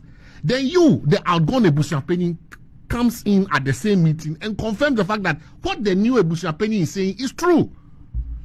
There is no debate. Anna Openi. No debate. There's no debate. We are not debating. See, the thing is, the good thing about the MPP is that what they came to say is a confirmation of what they have been as the last, because remember, as at 6th January, my dear host, which government was in power? Which government was in power? Oh, this is a conversation. Which government was in power? It was the MPP. It was the MPP government. Then the NDC government took over on the 7th of January. The State of the Nation address was given on the 20 what? 20. It was on Thursday. Thursday, what was? Thursday was 27th, I believe. Yeah. 27th. So if after giving the State of the Nation address, the MPP comes to tell you that there is increased galamsey, you understand? There is we have debt, we have energy issues, you understand, and all that. Who was the immediate past government? This is not 1 year. Hold on. You see, it's different if, let's say, this is 1 year, and I think that's where the MPP miscalculated greatly. Because if it was 1 year down the line, and the president was now coming to give his first 1 year State of the Nation address, then when you take him on, you can have a 1 year track record. Oh, please, understand, Doctor, when you were talking, nobody was talking. Then you have 1 year, you understand, to do an analysis and say that, look, you've been in power for 1 year. You've had state resources for 1 year. You've collected taxes for 1 year. In fact, the budget we are operating right now, Uncle Jantuah, whose budget are we operating right now? MPP. The first 6 months budget, the last budget is the MPP's budget. But I want to give you a few statistics based on what the current finance minister has released on treasury bill rates. You know, and I think that is very instructive that a lot of people should take a look at that. 91-day treasury, because normally the 91-day treasury bill rate kind of tells you, in a certain sense, how or what the appetite is, what the confidence is of investors, and the rate at which they are prepared to, lend money to government. Within the first 2 months, the 91-day treasury bill rate has dropped from 28.34 to 20.79 within 50 days. Within 50 days. It is quite interesting because I haven't seen that for a while. For a new government within 50 days to be able to drop the rate of, at least, because that is also one of the key indicators for us when it comes to issues of borrowing. What I'm also looking at is the inflation rate. I'm hoping that within the first 3 months I'll have a bite at that. Then we also look at the depreciation of the dollar to CD. But for a president coming to give us a report card of what he inherited, and for the MPP to confirm and to even paint a bleaker picture of what it is that he inherited, for me tells me that one person is telling me the truth. Because in law we look for what we call consistency and then corroboration. You understand? So you want to be sure that what the witness in the box is telling you is true. So this is what the witness says. So that is the bare facts. The evidence is giving you. Now, when somebody else comes to corroborate and even tells you that it is even worse than what the person is actually telling you, then you know that, there must be some truth, because you are looking for consistency. So the President Mahama tells you that energy sector, there is debt there. MPP doesn't tell you anything different. They tell you it's even worse. Illegal mining, NDC tells you that this is what we came to inherit and that it is affecting our water bodies. Indeed, what is even worse for us is the cocoa sector, because in this year, the EU will begin to test for what? Heavy metals in our cocoa, which means that Cocoa Board has to what? Go ahead and do improve their lab situation, extra cost before we can export our cocoa. So all these things tell you that the issue of illegal mining is having a heavy toll on our water bodies and in all sectors of our economy. The MPP hasn't told us that they left us with no illegal mining crisis. They actually tell us that it is worse. It is getting worse within 50 days. So clearly, whatever we inherited, the MPP is not holding a press conference to tell us that, they gave us a clean bill of health. They tell us that they built Agenda 111 hospitals. They themselves admit that only one according to only one is operational. Oh, so as we speak, you see. As for this agenda 111 matter, we don't need to argue it too much. Asaase radio, get reporters and let's hit the ground. We spoke to Dr. Nsia. It is not about Dr. Nsia. See, he was in our studios. I listened to Dr. Nsia. See, this one is not Mafu. Oh, Jesus. Videos. Listen, we are. Oh, Radhi. You see, these days, look. In time past, when you remember when President Mahama said he had constructed how many schools? The thing that piece, the E-blocks. The E-blocks. Most of the radio stations, what they simply did was you put journalists on the ground, and every morning show they did about 10 or 15 schools. They will be on the site. They will call in and tell you whether the school is there or not. This one is not anything giddy. You say you have constructed how many, and that they are operational. One is operational. We say one is operational. You said more are operational. Well, any argument? Asaase radio, you take your reporters. They go to the various sites. They see patients going in and out. The hospital is equipped. It is open. This one. There's no need to argue about it. You can't get up and build phantom hospitals and come and tell us that at the end of the day you need another $7 billion to make them operational. Nobody says that government does not have liabilities and assets. You inherit. But when we tell you that one hospital, they left behind one hospital which is operational, the rest have to be operationalized with the purchase of beds, equipment, and other things. If you say it is not true, then you just put your because I don't like journalism, because look, all of us will come and say what we like. I will tell you that one is operational. You will say that 15 are operational. You, the journalist, are the fourth estate of the realm. So Asaase FM, I throw the challenge. You have sister stations all over the country. This morning, between now and the next 20 minutes, if you call your sister stations and you tell them, now look, go to the various hospitals. See, my sister here who is whispering that it is not true. I want her to put on paper right now the hospitals that are operational. Agenda 111. This one is not a way. Agenda 111. We built this number 110. Out of the 110, let's say even 80 are operational or 10 are operational. Let's put journalists on the ground right now before 11 o'clock. And let's end the debate. Because this thing about we say is one, you say is this. Put down the hospitals that are operational. Let us call the journalists. Put them on the ground and let's see which hospital is operational. This jandam kind of politics is long gone. Look, nobody is saying that government will not inherit liabilities and will not inherit assets. But when I have come and I am telling you that because it's a report card, so I have come to inherit. As Ebusia Penny, I've come to inherit this. Then you that have gone to Ebusia Penny tell me that yes, these are the liabilities I've left behind. Then as president, I say yes, I am going to fix the economy. That's what President Mahama is telling you. He didn't come and say that I am overwhelmed. He says I'm going to fix the economy. So you give him the opportunity to fix the economy. But you don't come and damage the thing, and then when you finish, you come and tell us that, oh, it's even worse. Yes, if you tell us it's even worse, I want Ghanaians to know that the party that was in power before is telling you that it left a worse record than what even President Mahama is reporting. And that is consistency. But did the NPP lie by saying that there are mass revocation and appointment because... oh, yes. Let's be consistent. They left behind... Last week we had this debate. The venerable Osafo Mafu, who is an astute finance person, told you that how is it possible that every department, agency, you have a budget allocation? Do you understand? You put people on payroll based on the budget approved by the Ministry of Finance. If there is no budget allocation for new recruits and you recruit them, where are you going to pay them from? Where are you going to pay them from? And it is bad faith that when we are doing a transition, we tell you that, look, we are now coming in.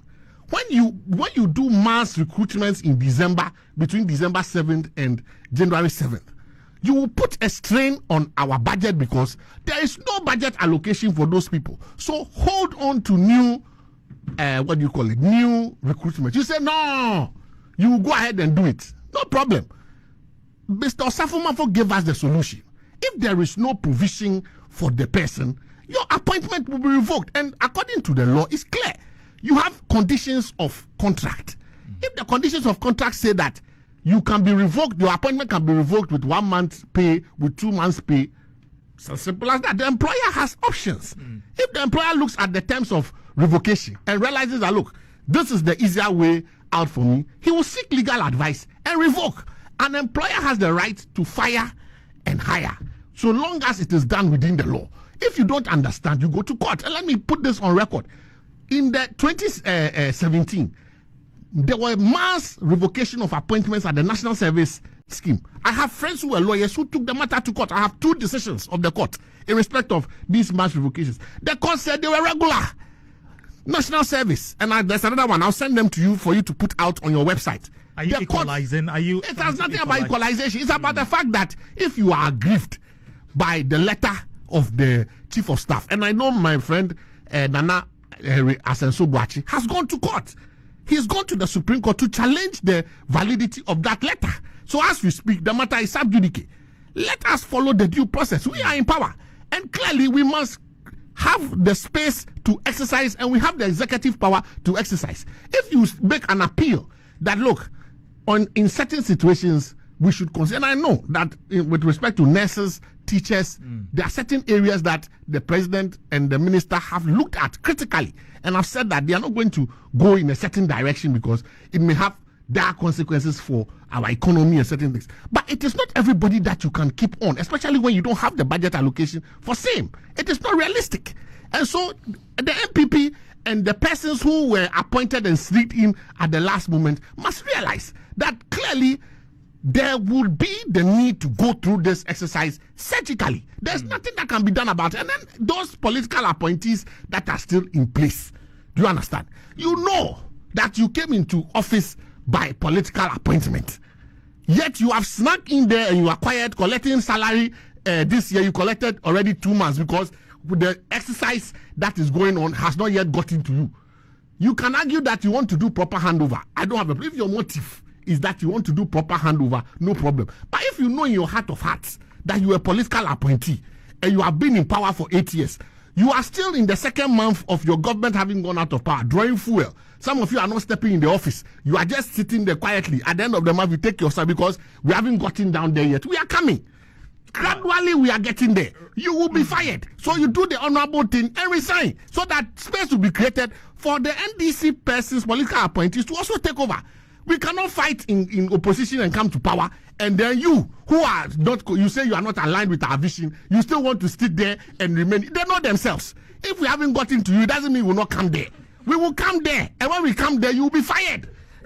Right. It's as simple as that. It's getting really heated in the studio, but let me just give you a few seconds to rebut to the agenda. To the agenda 111, because earlier this week, we had Dr. Nsiasari coming to speak on the agenda 111. How many of these projects are operational at the moment? Because President Mahama in the State of the Nation address said that not a single project under the agenda 111 is operational. Relax. How many of them are? 30 minutes is not enough for this. Let me just say that's the reason why I woke up very early to come here. So let me just finish what I have to say on this matter. The matters of healthcare in this country is something that I wish we would not play this gutter politics with, because Agenda 111 was started in 2022. It's not an 8-year-long project that is incomplete. When we came into office in 2017, UGMC 330 million had been spent. Eurojet 339 million, all USO. I want you to let me land. Ekua, I will tell how you. Many, I just I will want tell us to you. focus. Let me just put it in context. You calm cannot down, change please. The speech. Whatever you said, you were just trying to misinform, and I'll forgive you because it's not your area. But how many of the projects can you tell operational? We have finished 3. What do you mean by operational? First, let me finish. First, His Excellency the President met the Christian Council and said only 1 was complete or something. Then now he comes to the State of the Nation and revises his notes to say that none are operational. What does it mean for a hospital to be operational? That's the first thing that people must understand. The hospital, the 3 Agenda 111 hospitals, 1 in Trede in the Ashanti region. The second one in Ofoikrom, Kokobeng in the Ashanti region. Begro in the Hunter West. These 3 are complete. They are complete and they are when operational. You people, let me finish. Hey, Jesus Christ. What is please this? calm down, please. It is complete, please go ahead. Complete down to oxygen lines, down to oxygen lines, down to electricity, down to beds, down to theater beds. These 3 hospitals have everything in them. So, the first cohort of 30 hospitals, and I've sent videos to Daniel. I hope he can put it on so that we can do this. When the President Addo went around commissioning the hospitals, I'm sure a team from Asaase followed him. So you've entered, people from this media house have entered the hospital. When you came into government in 2017, when we came into government, was UGMC operational? Was it seeing people? So Ekua, so the president didn't lie if he said that, for instance, not a single project has, so you tell me that. No, let me finish. The thing is, I'm getting so much interference. It is really affecting my career. Please, someone, you can go out. When you were talking, his microphone is off. I shouldn't talk. Now he's trying to. Please calm down. Please calm down. Please, Joshua Zaato, and please calm down. Yes, allow me, because this matter. No, but Ekua, we have to. This matter we have to box on with the conversation. I am going to allow people to twist and obfuscate. The 3 are ready. They were commissioned on December 5th. We had the election on 7th December. Between completing a hospital and operationalization, we had written to the Ministry of Health, Ghana Health Service, to determine how much staff we would need in these facilities. Financial clearance was in the way. There are processes. They are still in the process. So when you as a new government come into power, it is up to you to operationalize those hospitals. Do you expect us to do it from opposition? Is that the responsibility of the opposition? Again, as I was saying, when we came into office in 2017, $330 million had been spent on UGMC. It was not complete. Was it seeing people, Nipapo? No. Did we come and... No, let me tell you, it was not seeing people. We did not come and waste the time of Ghanaians by telling them that after spending $330 million, UGMC is not seeing patients. What we did was to complete it, got the best possible team led by Dr. Osei to operationalize that hospital. That's what a thinking government does. We had spent $339 on the Eurojet hospitals. In fact, the Gais, Tepa, all of those hospitals, they had spent all of that money. It was not complete, not even up to 70. We completed and operationalized them. That is what you should do. They went to get money from NMS, $175 million. I hope all the figures are adding up to you. For their own hospital projects, for Minna, Kumewu, Bekwai, they could not complete it. In fact, for Bekwai, we had to go and get more money to be able to finish and operationalize it. So what is this circus that is going on with Agenda 111? Now this project, it was $400 million that was expended by your government. Now, President Mahama is saying that if it were his government, he would have operationalized and completed 22 hospitals. Have you seen money? No, I'm telling you a matter of fact. NMS hospitals, the scope of it. And see, the difference is President Mahama has been in government before. We have his contract registered from when he was in government. And so I can tell you for a fact that there's no way he could have used $400 million and only 3 projects have been completed so far, and not even operational. 30 of them are between 70 and 100% completion. I have sent videos. Yes, you can look at it. So if you've built 30 of these things, you've procured equipment for the first batch of 30. I can send you the documents with the contractors as well, with the procurement companies. So we've built about 30 to this stage. We've procured equipment for about 30 of this. And you want to, I don't see what the problem is. The general scope of Agenda 111, we needed $107 billion to complete. So if we spent $400 million and we have 3 that are fully ready to be operationalized, we have 30 between 70 and 100% complete with the equipment procured. All you have to do as government is to allow the processes to go on. Please tell me what the problem is. Let me tell you what the problem is. 1 minute before you let my friend. We have a ferry hospital. The ferry hospital, right? The ferry military hospital. This government had the opportunity to complete that hospital for 8 years. They didn't do anything. As we speak today, that hospital is still non-operational. So the point being that if we take out the semantics and we agree that let's not politicize healthcare, we say that look, nobody can tell me that Agenda 111 is a bad idea. That one, you will not hear President Mahama tell you that Agenda 111 is a bad idea. He said it was a knee-jerk reaction. After promising the people. What it is is that during COVID, we came to a realization that healthcare is important. We started UGMC. You came in and you opened, even under mad protest and all that. Fine. But we need to come to a point in our politics where we tell each other as political parties that healthcare is not a thing to politicize. So that we look. Oh, please. You see, I want to move away. See, I want to move away. I want to move away from this petty debate of what is operational and what. Because if we want to go in there, we have stated that at the end of the day, you have put up these hospitals, but none of them are ready to use in terms of people being able to be deployed, doctors and nurses being able to be deployed in there immediately and start work. We are going to do that. We should be able to come together and have a conversation and say that, okay, maybe we can operationalize maybe 5 or 10 every year for now, and that we cannot do all at once. That we know and tell the Ghanaian people that, look, this should be your expectations. But when we want to play politics with the fact that I say you have built this, but this is the number that is operational, and you begin to take fault and say that, no, you've operationalized, then we begin to need to move.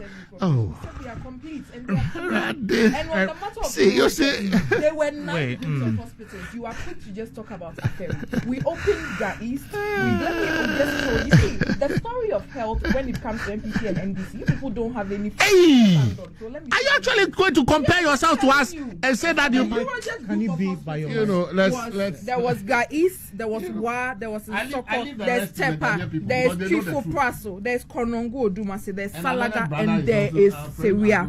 So we do admit we should have tried to finish the Aferi government, the Aferi military hospital. Unfortunately, that was one of the projects that we couldn't finish. But however, we finished 7 out of them. Gais, where people go to, it was one of the COVID centers actually. There was Wa, there's Nsoko, there's Tepa, there's Chifo Praso. Sewa is also almost ready and should be commissioned soon. So don't come and try and twist things. Which hospital project did you guys start and finish in your 8 years? It is only Dodowa, let me tell you today for a fact, and there's evidence for that. So you don't have any legs. You built it from scratch. Did you build it from scratch?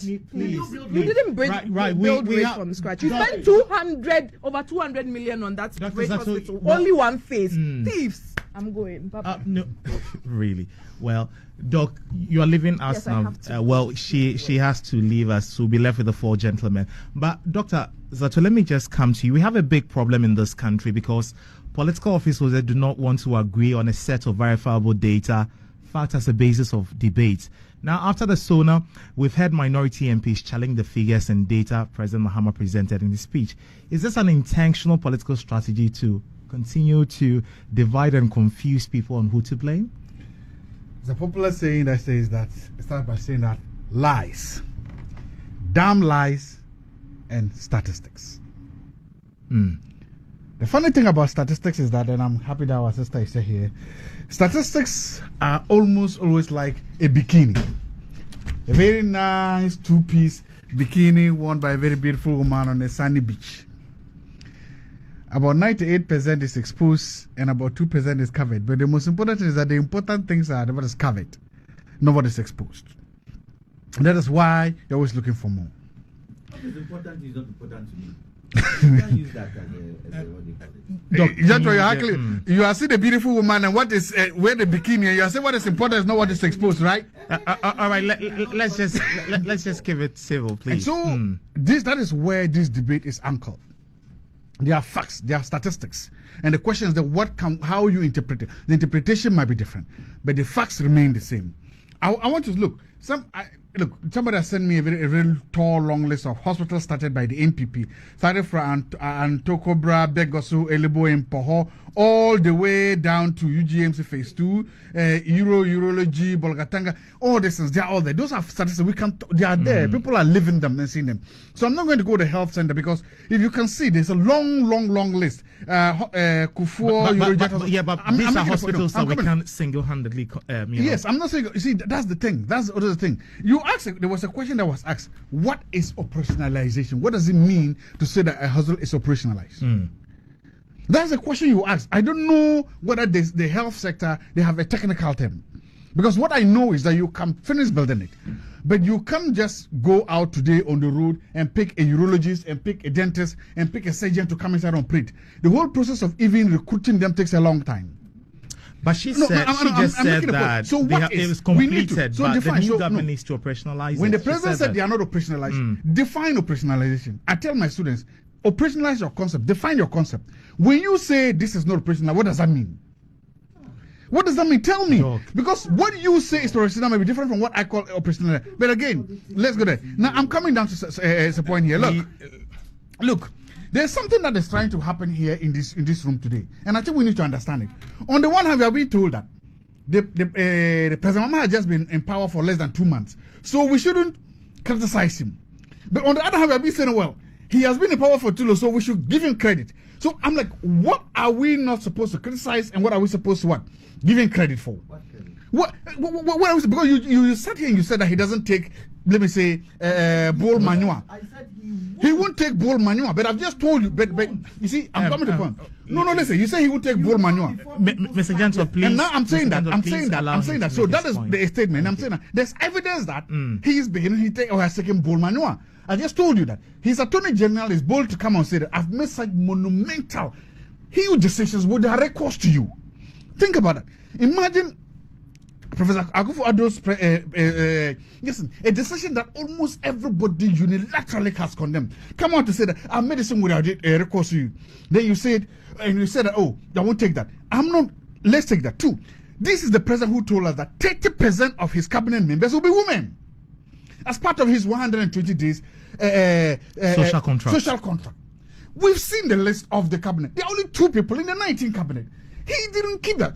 And you see, presidents, governments lose or die by thousands. But he's allowed to do reshuffle. That was what he said.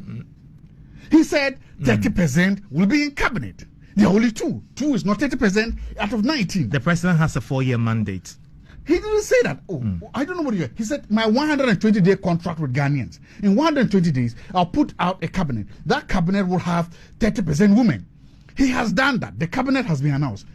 He didn't meet that. So I'm telling you that they are already. Remember, presidents don't just start up by not keeping their promises. It starts parties die by 1,000 strokes or 1,000 cuts. You've seen it happening. So I'm saying that the early evidence shows that he is not a man who keeps his word. That's what the early signs show. He still has 4 years to go, but we don't know what happened later. But what I've come to experience is that the moment you allow people to start small steps, it goes to bigger. So there's absolutely no evidence to show that he's a man of his word. He learned it from somebody. It doesn't matter who he learned it from, but he learned it. It doesn't matter, but he learned it. He learned it good. So my point is that now you can now say, let's criticize that at the time. Did I criticize what? What? Mr. Jantuah, please. He's going to make sure that Act 2464 was going to be expunged. Did he expound you before? Okay, good. So based on what Jantuah is saying now, today they are both the same, right? So both Akufo-Addo and JDM are the same. Stop this equalization and see how we develop the country. From where you started. You cannot start something and say we should start it. You said the man can be trusted for his word, but I'm telling you that no. The evidence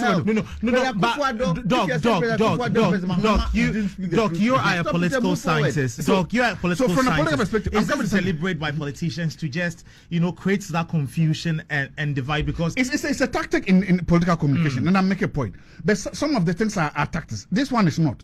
This one is a commitment. You made a social contract with Ghanaians, and it's very specific. That's why I'm hammering on it very much. You said within my 120 days, this is my social contract to you. It's not 120 days yet. But the cabinet has been announced. Do you know what is going? The cabinet has been announced. I don't know what you understand. It's not as if he still put it together his cabinet. He has announced it. This is my cabinet. These are the 11 players on the field. Delanyo is not there. Thomas Partey is not there. We can now criticize that. So we said he said that this is my cabinet. It's 19 people. There are only 2 women there. That's not 30%. So that is the point. So and that is how you have started. 2. There's something about the energy sector that is really interesting to me, and Jantuah is here. Ideologically and philosophically, you were at the forefront, and I'm not saying this because that was actually the first time I got to meet you.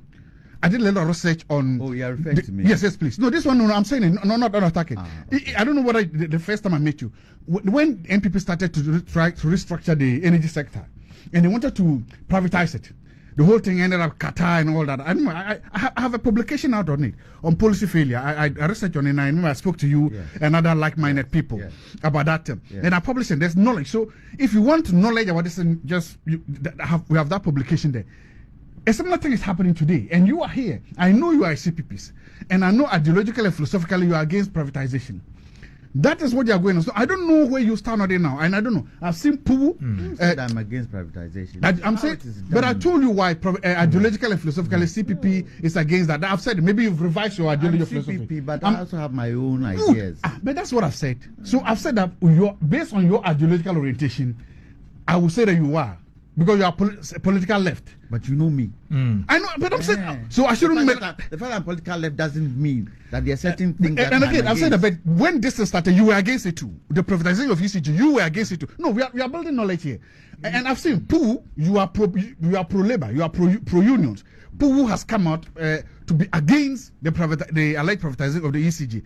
Again, so I'm saying that ideologically and philosophically, unions are against this. I don't know where you stand on that. Probably, I mean, a lot of years has passed. Maybe you've changed your idea on that ago. But that's the thing we're talking about. Let's talk about bold solutions. If we say that the solution to the energy sector is to go to the market, let's do that. If we say to sell off ECG, let's do that. Because, again, I've always said this, and I've told that it doesn't matter. NDC is center of left. NDC should not bet if they are thinking that. And remember, NDC has engineered more privatization in this country than any other political party.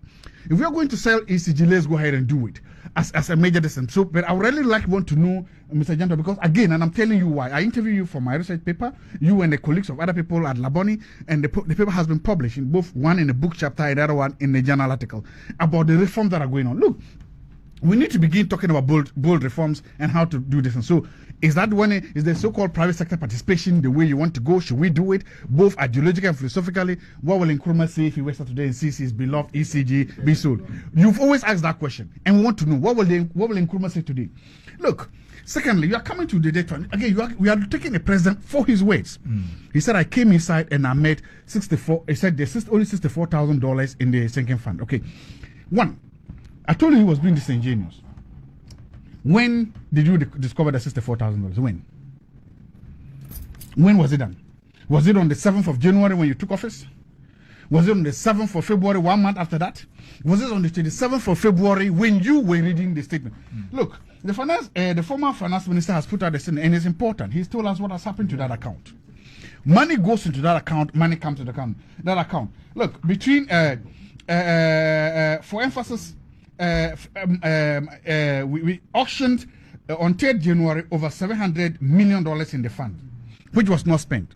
This is the former finance minister speaking. He says on the 3rd of January, we left $3 billion at the end of year revenue also as buffer plus many more unspent in those accounts.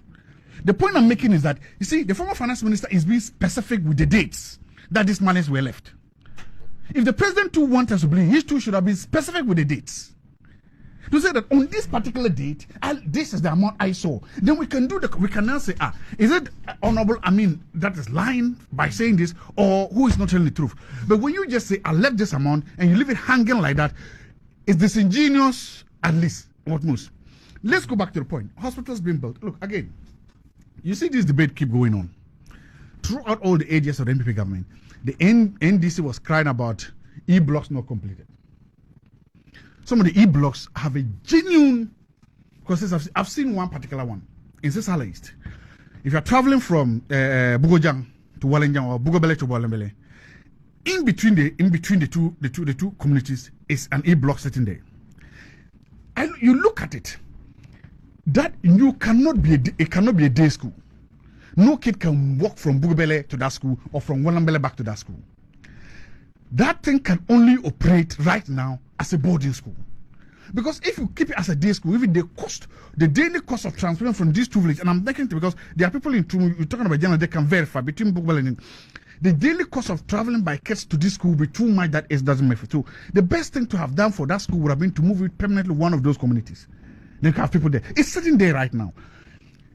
I don't know what they're going to do with it. My thing is that what I would propose for that particular school is that convert it into a boarding school, so that it doesn't become a day school, because most of the E-blocks are supposed to be day schools.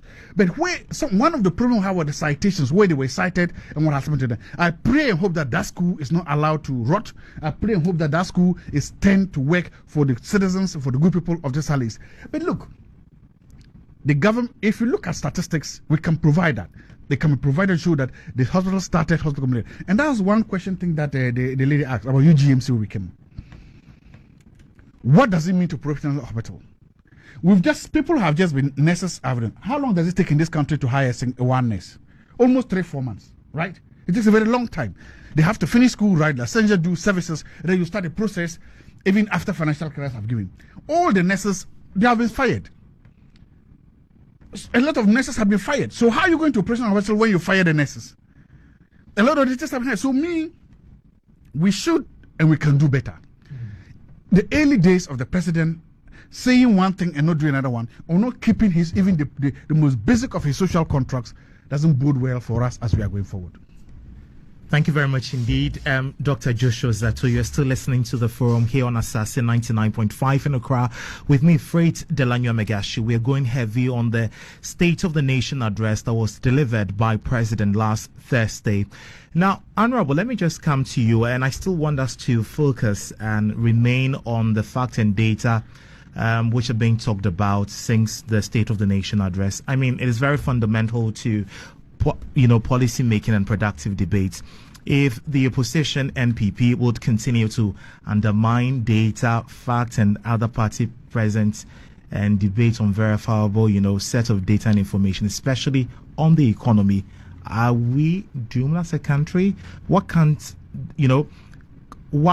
this straitjacket political stance over the debates and facts end for more constructive and well-informed discourse? All right, thank you very much.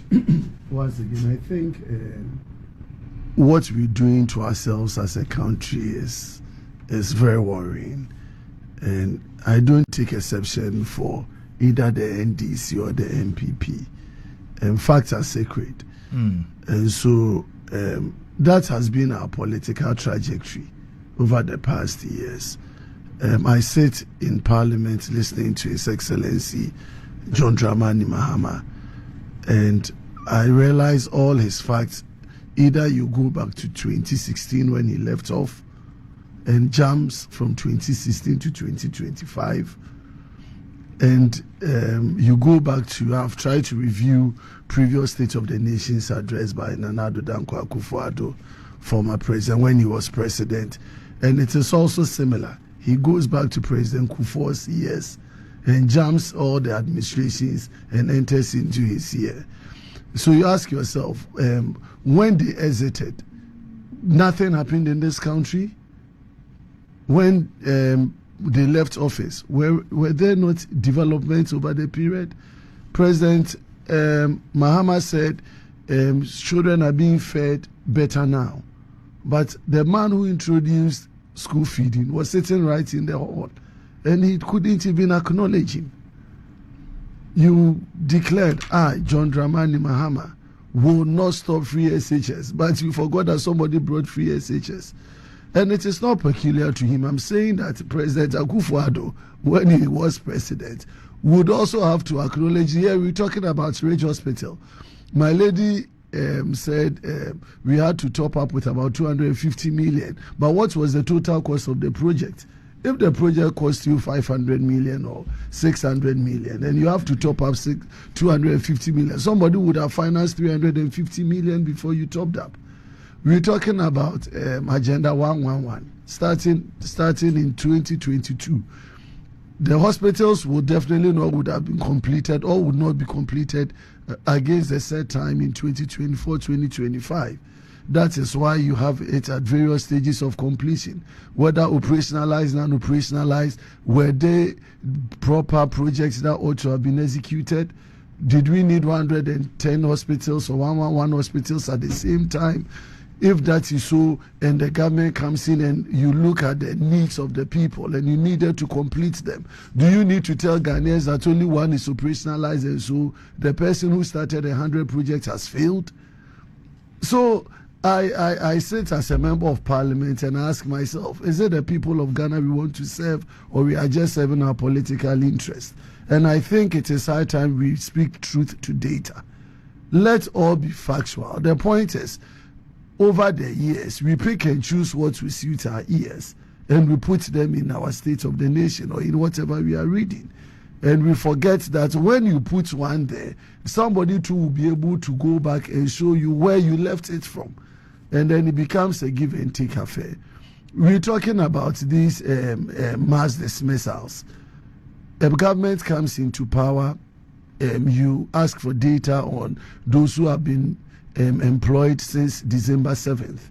That was the initial request from the Chief of Staff. He picks that data, reviews it, and issues a blanket fiat, dismiss everybody who has been employed effective 7th December.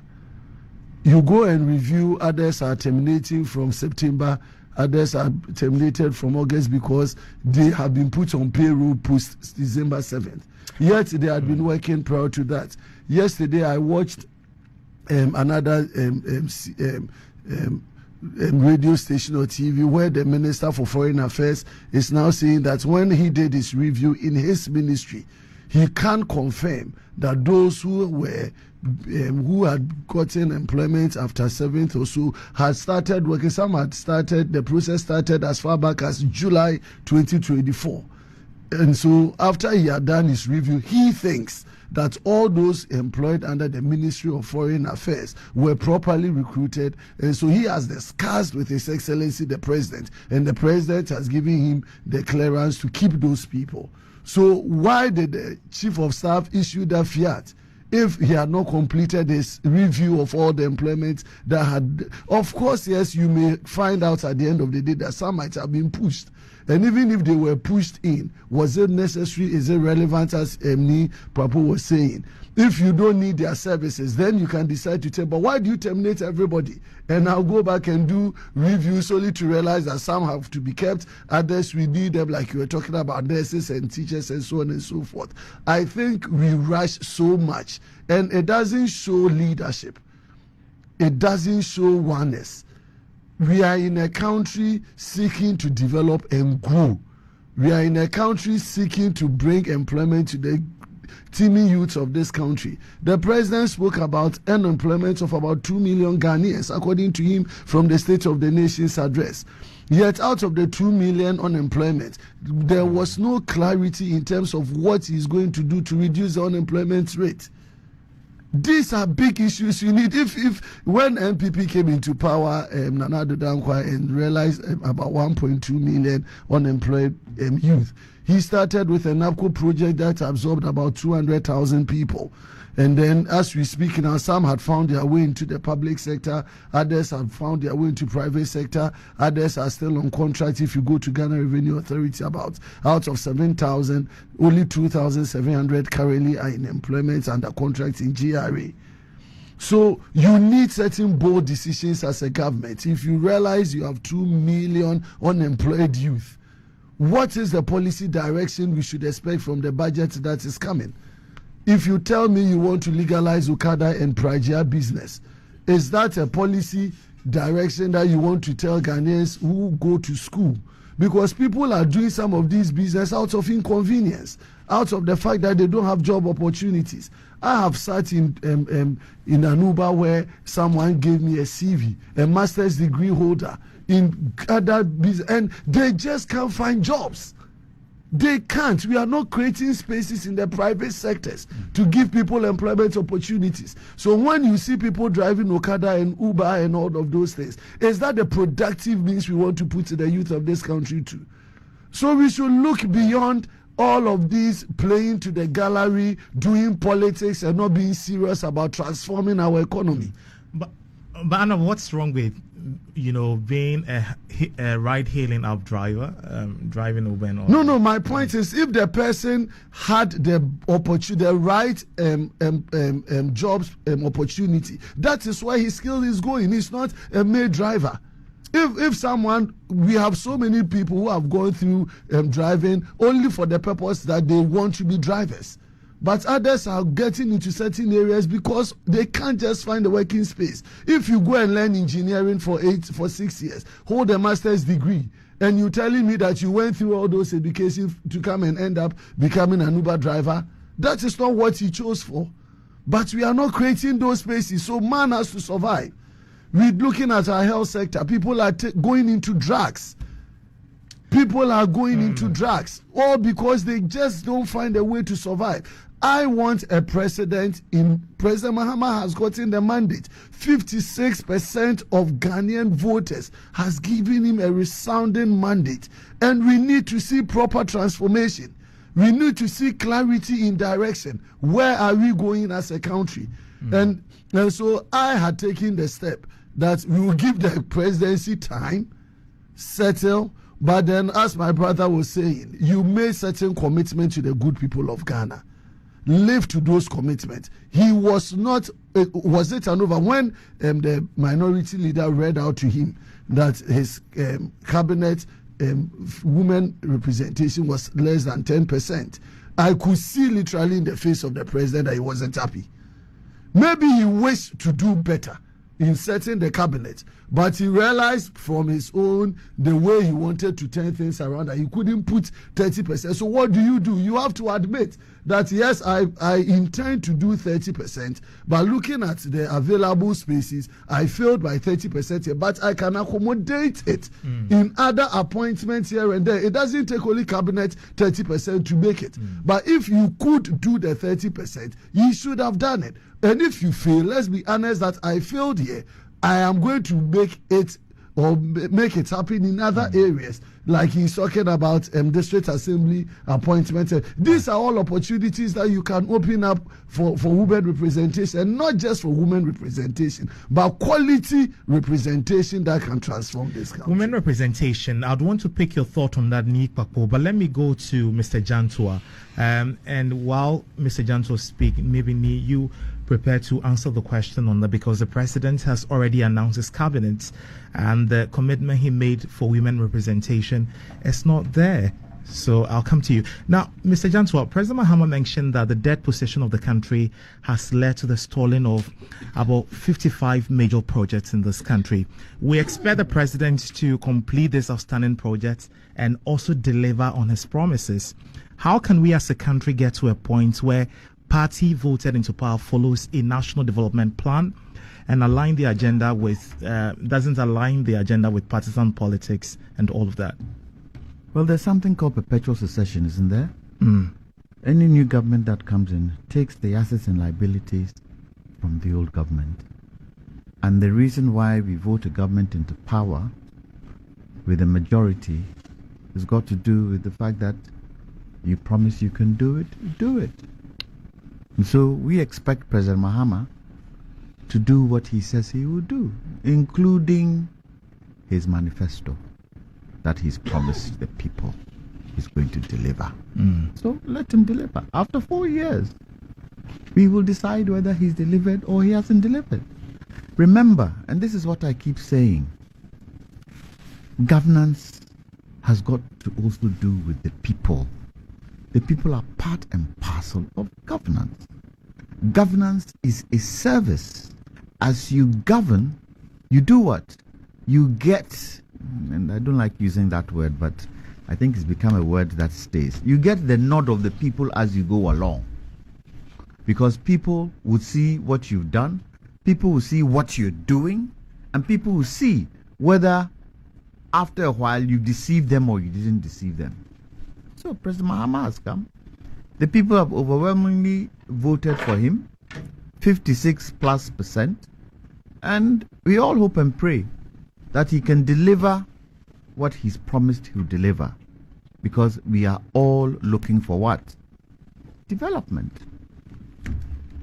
As to where the money is going to come from, that is a position that we need to look at. Because look, President Mahama has indicated that he is going to accelerate offshore production. He said we are open for business. We did not do offshore production, exploration to production in 8 years. And when you look at the oil industry, the money comes in. When it comes in huge. It doesn't just come in drips. It comes in huge. So it is one place where money can come from.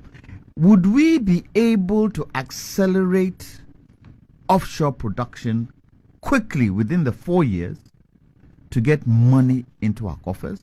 Is that going to be possible? We would need the Minister of Energy to be able to show Ghanaians on a step-by-step basis that it's going to be possible. I hope and pray that and you remember he talked about the ENI, what's the other company? Springfield issue, where they have instructed that utilization thing that they were arguing about, they should let it rest.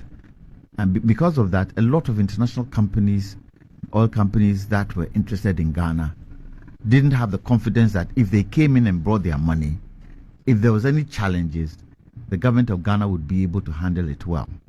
So on that basis, it's stalled. Now that he's been able to tell Springfield and ENI to try and see the best way to handle it, maybe it will now bring more companies into Ghana for exploration. Because cocoa, we're not getting the kinds of money we're getting from cocoa, the cocoa revenue. Because one, Galamsey is a huge challenge. Because two, the quantum of cocoa that we were looking for is now dropped. It's what, 400 million tons we did last year, when we were looking to do probably 1 million and above. Adding value to cocoa would also help in shoring up. We need to do projects that would bring money into the system to be able for President Mahama or the new government to execute. But I'm sure they'll find a way, the same way they found money to buy the fuel for the pigging of the pipeline of WAPCO. They should find the money to do the things that they said they would do. And he has said all the projects that President Akufo-Addo started that weren't finished, he will try and finish them. But on a step-by-step basis, he should always come back to the people and do what? Tell them, we're doing this, we're doing this, we're doing. When I say he, I don't mean he. His people he has put in the various ministries should be able to communicate. Because at the end, we don't want a situation where we're getting today. And we did 1, and we did 5, and we don't want that. On a step-by-step basis, show us what has been completed and what hasn't been completed. I would have liked a situation, and the adversarialness of our politics does not help us to be truthful, does not help us to be transparent, does not help us to apologize. I would want a situation where, if for nothing at all, both parties in the transition time, would come and say, yes, we've done this, we weren't able to do this, we've done this, and they would not be criticized for it. And you see, that is where the challenge is. They are sitting around this table. Have we not had a heated debate on 111? Have we not? Should it be so? Especially when there's perpetual succession, where a government takes over from where the last government left. Should we be arguing? Same thing when President Mahama, in 20, when he came in, he said he was going to build 200 schools. He wasn't able to finish the 200. That one too became a hoo-ha. I don't think we should go down that line. And yes, I absolutely agree with you that we've gotten to a point where probably manifestos aren't helping. We need to sit and say to ourselves, a national development plan would help us plan the economy better. Some of us have said, and I think it is something I would write a note to the Constitutional Review Committee, that the NDPC should be an independent body, not under any presidency or any. They should be independent. They should be the one handling economic planning of the country. It would have been good if the Finance Ministry, economic planning was added to it. But it's still Ministry of Finance, isn't it? It's not Ministry of Finance and Economic Planning. So who is doing the economic planning? That economic planning, if for nothing at all, if it's not going to go back to the Ministry of Finance, should go to NDPC. And NDPC should be put there as an independent body that handles our development. So that parties coming in, parties going out, take their manifesto from the National Development Plan. The people also are aware of what is in the plan, and we can all monitor and see. Okay, so I'm a CPP man. I will do mine differently because I have socialist trajectory where my ideology is concerned. The MPP is is a capitalist. So the ways and means we would use to operationalize some of the things that the National Development Plan would give us could be different. In the end, what is it that we are looking for? We are looking to make sure that Ghanaians have good hospitals, Ghanaians have good roads, Ghanaians have good schools, Ghanaians can have a good salary at the end of the month. Ghanaians don't have to go out and beg. Our natural resources are to our benefit and not to any other foreign benefit.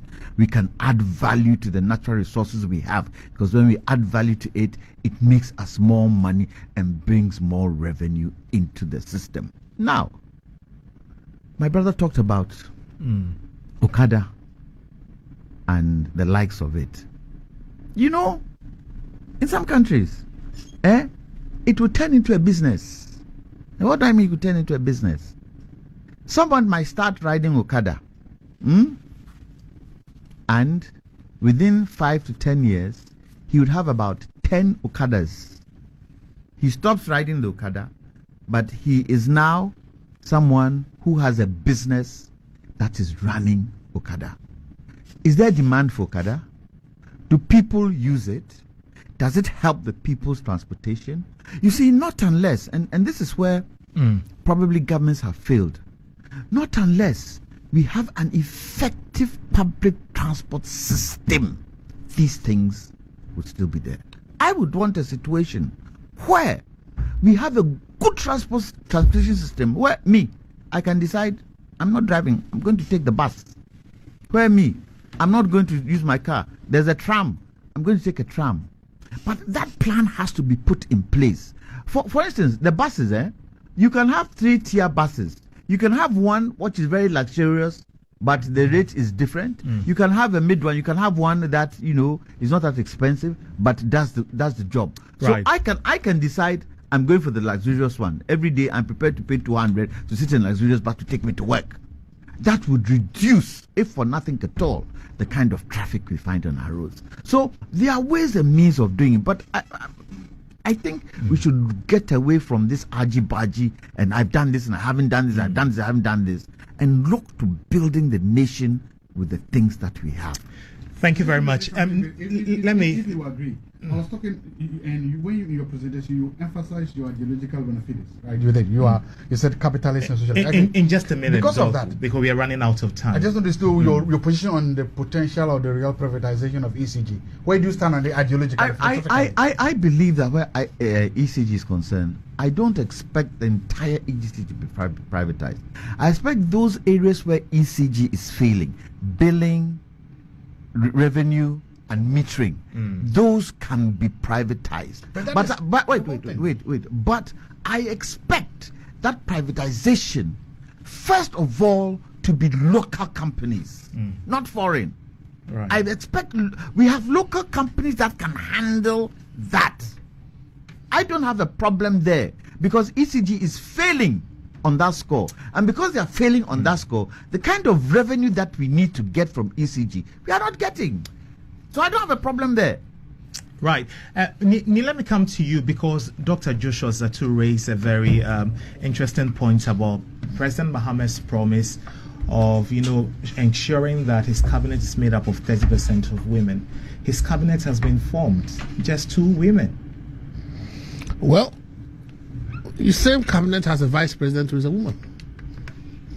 And sometimes I wonder whether we understand the Can you clarify? So this is the point. Hold on. There is a no. So I make a pledge that I intend to do everything possible within my power to ensure that a certain percentage of my cabinet ministers are women. Yes. All right. But sitting within that cabinet is a vice president. Yes. You understand? But he knew that before he made the pledge. That's the point I'm making. Yes. He knew that the vice president would be a woman. And I'm saying that if my vice president is a woman, do you understand? What is the weight of that appointment? It's one thing you must look at. Do you understand? The vice president, so in terms of hierarchy in the cabinet, a minister and a vice president, who carries more weight? The vice president. Exactly. As at the time he was making the promise, he knew the vice president would be a woman. Dr. Zaato. No. But what you are saying is that you want women to be at the table of decision making. No, what he's saying is that he wants 30% of women. No. Dr. Zaato, are you looking at quantity or quality? That was what he said. No. Why are you speaking for the president? Yes. You heard the president talk about. Hold on. You heard the president emphasize quantity. No, I heard him say. Please. I asked a simple question. Have you heard the president? Hold on. Let's look at affirmative action. When we are talking about affirmative action, what is the whole idea behind pushing for more representation of women at the decision-making table? It is about influence. It's about being able to influence the policies that. Oh, please. Now, what are we talking about? If you are going to put 100 women out of, let's make it 100 out of 100. Because if you are looking at the impact of the decision maker on the decisions that are going to be made, and you are telling me that in this, as we sit, when the vice president sits in cabinet, and there are issues, for example, the issue of no taxes on feminine products for our women and ladies, and the free distribution of sanitary pads for secondary school students, within the 120 days, if the president fails to honor that pledge to start distributing feminine products to secondary school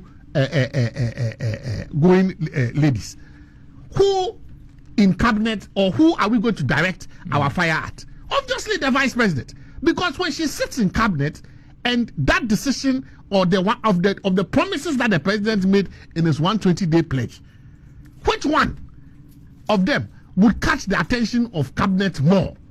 Are you telling me that the advocacy of the vice president in cabinet, when she is contributing to decisions to be made, somebody's voice is higher than the vice president? No. What you want is that when it comes to issues directly affecting women, like the Women's Development Bank that we have promised, the promises that directly impact women's development, the vice president must be the one to take the lead in these discussions. The highest voice in cabinet is the president. In fact, we run a presidential system. So when the president takes a decision, that's why, for example, when it came to the issue of HIPIC, the cabinet disagreed with President Kufuor. He said, go home. The very next day, he instructed the finance minister to go to the parliament and announce that Ghana has gone HIPIC. There are decisions that the president can take without seeking the instruction or direction of anybody. That's what I'm saying, that if you want to look at the hierarchy of people in government, and you are telling me that we have a woman vice president, and in cabinet, if I say that I'm going to do 30% representation, and I have not achieved that numerical number of 30%, but I have a vice president sitting in cabinet, I'm telling you that the voice of the vice president in terms of the quality of contribution and the quality of decision making is about the highest you can get anywhere. You want to argue over that? I am surprised. Let's say that, yes, let me say that the president has not hit the 30% mark in terms of quantity of representation when it comes to women being appointed in cabinet. But in terms of the qualitative representation, nobody can take away the fact that... hold on. That's what I'm saying, that in terms of the quality of representation, there is no higher office here. Let me finish. As at the time the president made the promise, as at the time he was making the promise, he knew that the vice president was going to be a woman. Let me finish. Let me finish. Hold on. Let me finish. After the time he was making that promise, he knew the vice president would be a woman. Dr. Zaato, listen. Let's wrap up quickly. we're running out of time. As at the time that the appointments were made. One research that I saw said that we had done probably about 20-something% in terms of the representation, not in cabinet. I'm talking about across board in terms of representation. I'm saying that about 23%. Yeah, let's say that. Let's even go with the 20 or 23%. That is in terms of appointments across board by those cabinet. I am saying that I want to look at it from two perspectives. Number one, you have a certain aspiration that you are going to do something in terms of representation in numbers at cabinet. At the end of the day, when you announced your cabinet list, you have not been able to numerically make that 30%. That is for everybody to see. That we cannot argue against what we all see, that you have not made a numerical you've not met a numerical number there. That he has not met does not mean that in terms of quality of representation in cabinet. No, hold on. And I'm saying that we also need to also praise him for making an executive appointment as high as vice president. In time past, we had a presidential candidate in this country who wanted, and he declared he wanted to make a female vice president. Why did he fail to make the female president representative from your own party? It was on account of very, very flimsy issues, such as the person is not married, the person may be perceived in terms of religious issues, backlash, and all that.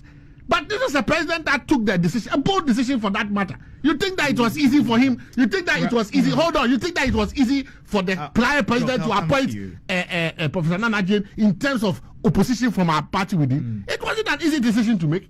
And at the end of the day, I'm telling you that you can criticize the president fairly if after 120 days, some of the germane issues that affect women's development have not been championed at cabinet level, especially when you have the vice president sitting as cabinet. You cannot tell me there's a higher voice in cabinet other than the vice president. Come on. Doc, I'll come to you because no, make this way. You see, what he has done is excellent interpretation. He's a lawyer, and it's excellent interpretation. I agree with him. There's quality and there's quantity. Exactly. I agree with him. There's substance over form. But here, this is what they want to say. One, the president made a social contract with Ghanaians. The contract says 30% of my cabinet women. He failed. He didn't uphold that social. And look, I made a point. And he was saying in terms of numerical. It's not. No. When the president did not make a qualitative and a quantitative. Are you in his mind? I read what he wrote. I want us to make a point. You see, presidents don't just get up and start not keeping their promises. They start from one. They start from simple.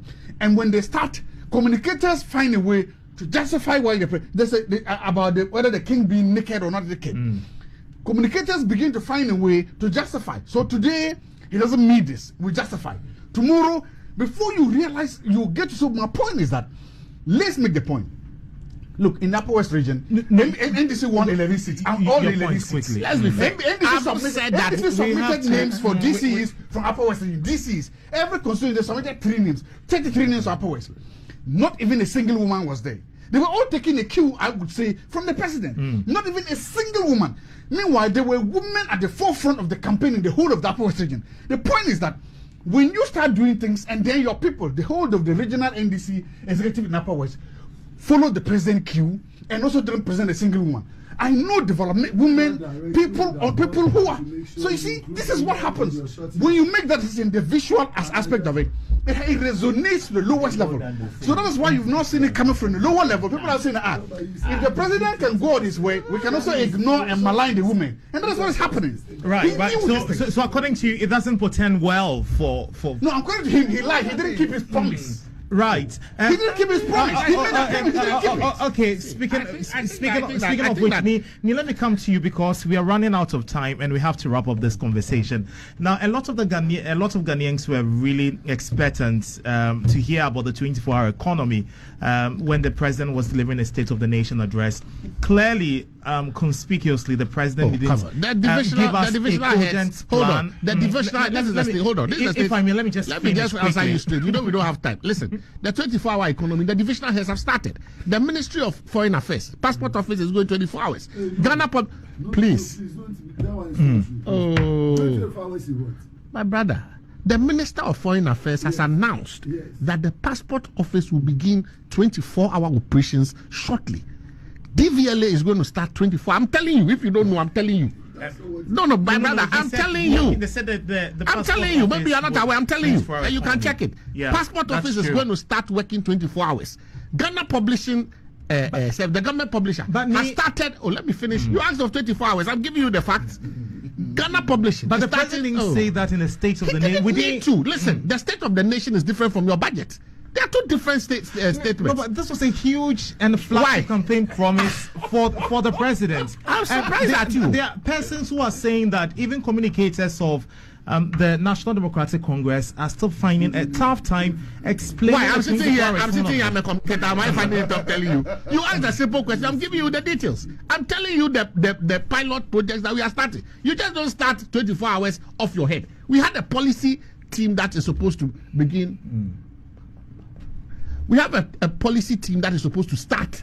They have been working on the LI that will come before Parliament. You understand? There's going to be a parliamentary process that is going to start. You understand? So we need to put it into law.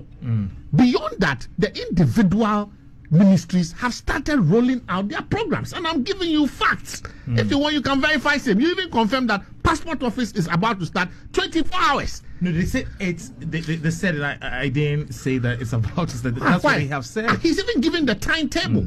So please, let's look at it. You see it. Amoakoh has stated it. The Honorable Samoa has stated it, giving you the time shift that he's about to start, and even said that on account of that, we are going to have to employ more people at the Ministry of Foreign Affairs, especially at the Passport Office. I've told you DVLA is going to start 24 hours. This is something that the CEO has put out. Ghana Publishing has started 24 hours. So it is not as if you just get up. No, there's a clear plan for the 24-hour system to start. Right. Expect to see details in the budget, because the budget has to take into account how those agencies will be paying those staff. All right, and the budget will be read on the 3rd or 7th. Yes. Yeah, the 7th. So wait for the 7th. So you will see those details in there. 11th. You see those details 11th. in there. So we're looking forward to that. Let me take the final round. Can you imagine an NDC government without a 24-hour economy? We have just a few minutes to run out of this video. Then you roast us in this country. Honorable, let me come to you and maybe briefly for me, because time is not our friend. John Mahama said that the free SHS policy has come to stay, and he made an emphatic point about that. Did that assuage the fears of the NPP? Not at all. Why would that be a fear for NPP? We implemented. Assuage your fears. No, I'm saying there wasn't any fear. He didn't give glory to the man. They are only waiting for us to do something. He didn't give glory to the man who brought it. He didn't give glory to the man who brought it. He didn't say, Nanado, thank you, God bless you. He didn't say that. Everybody in this country knows that. He should have mentioned Dr. Zaato likes us to argue over what is factual. I don't understand. That is not debatable. Why has President Mahama claimed ownership of free SHS? Oh, come on. Quickly. So for us, we know the free SHS has come to stay. It's only a matter of strengthening it, making sure that all Ghanaians of that age are beneficiaries. They get the best, and even to move it to where His Excellency said he was going to give first year, and we've not seen that. We've not seen that yet. They said they are going to do refund. These are all important steps that we need to hold the government accountable to. So for me, I think it's early days yet. Thank you for the government. We've heard the state of the nation. We've heard the state of the nation. We live in this country. 1 year will come. We'll be able to review what has happened in 1 year, and then we'll take it up from there. But I think the president's State of the Nation's address didn't also speak to other critical areas. My brother talked about the Galamsey menace, which was important, security and all that. But we take it as it is, and we look forward to being constructive opposition to the government. Thank you very much. Kwame Jantuah, let me just come to you for your concluding remarks. What would account as, success markers for the president? What policies are you looking forward to be implemented? And what would be your advice to the president? I mean, he's just had 59 days of being in office already. Well, the country needs to move forward. And the policies that he brings in should be able to move the country forward in the right direction. For me, I keep saying Galamsey is huge for me. How that is going to be sorted and solved, he needs to be able to prove for us. The policy on imports of goods in this country, we need to be able to reduce that. The policy on industrialization, which would create the jobs, because I don't really think the public sector has the wherewithal to give the teeming youth jobs. It's the private sector. So you've got to be deliberate in how the private sector can access financing. The women's banking thing that he's bringing up, it has to be done transparently and not on a party basis. It has to be done transparently, and the terms of reference of that bank as to how it operates should be clear for everybody to see. Right. And shouldn't be say, oh, big business, oh, those tabletop small businesses should also be able to attract. Because what are you looking for? You're looking for those small ones to also ramp up and become some other. Right. Thank you very much indeed. Doc, let me come to you. The president said he will reset the country. He said he will fix this country. Talk is cheap, as they say. Easier said than done. What would be your advice to the president in 1 minute? He was supposed to reset the economy with 30% people in cabinet. He didn't do that. He was supposed reset is 4 years old. There are certain things that Kpakpo reset is 4 years. In just 1 minute, we have to. When you hear that there will be a 24-hour economy, the engine for that 24-hour economy, the foundation for that 24-hour economy is going to be digitalization. It is digitalization. So what you're actually seeing in the so-called, again, so I don't know what it is, 24-hour economy, even if it will be true, it is simply what? The actualization or the continuous actualization of the vision of the former Vice President, Dr. Mahmoud Bawumia's drive for digitalization. Everything they've said at the passport sector, you can do it now. Midnight, you can wake up at midnight, submit your passport regime and go back to sleep. They are simply just going to continue with that. DVLA, you can sit in the comfort of your house, pick a phone and submit everything and go and sleep. So as I'm saying, that you are beginning to see the vision that Dr. Bawumia has for this country coming to fruition. They are just going to piggyback on his ideas, his transformative ideas to go, and that is what is going to happen. You know, one of the most important things with all the things he's saying, energy is key. If you don't solve that energy situation, you won't go anywhere. 30 seconds. Digitalization or no digitalization? For me, your concluding remarks quickly. No, I think that it is a good sign. We have a president for the first time in a long while. I think that the country is heaving a sigh of relief. We want to see, or we are set on a course of new beginnings. Let's pray and wish the president well. Because at the end of the day, if Ghana succeeds, we all succeed. Amen. Critically, I'm looking at the issue of the forex regime and inflation. If inflation comes down, the value of our money definitely is better in our pockets. If the dollar to CD comes down as well, that's even a better and it's sustainable. You understand? Right. I want to look and pray that our debt in terms of the energy sector and the cocoa sector, we are able to handle it. Right. Because that can have rippling effects. Yeah. I really pray for the Minister of Finance and his team, because they have to come up with some really hard and ingenious policies, especially when we are going to take off the e-levy, and we're also going to take off the betting tax. You understand? So I think that but you see, integrity in politics is also important. When you tell people you are going to do something and you don't do it, then you thank you very much. I have to go, and let me just try and squeeze him some. Let me just try and squeeze him some messages on Facebook from our community there who joined us. David Tayante said, and it's not a new political party in Ghana. There are people we've known in the whole world to be the best in propaganda. Why would anyone hand over the affairs of the state to them without taking notes or telling the citizens the details of what you were handing over to them. The NPP leaders always find themselves wanting when dealing with a political party called the NDC. Christopher says the NDC and President Mahama are hypocrites. The same man who demonized the National Cathedral will go and cut sword for the Hajj village. Who in this country doesn't know the past NPP government did well in road sector, health sector, and education sector? Even the drip equipment that the past government introduced, he spoke against it. What President Mahama did is shameful. If we are not able to read your comments, sincere apologies to you. But many thanks for joining us on the forum today. Kpakpo, the managing partner and lecturer at GIMPA as well. Kwame, Jantuah, lawyer and member of the CPP. Dr. Joshua Zaato, senior lecturer in political science at the University of Ghana. And earlier you heard me speak to Ekua, Amoakoh, member of the NPP communications team. We're also joined by MP for Efia constituency, Honorable Isaac Boama Nyako. Thank you very much for making time to join us on the forum. Same time next week.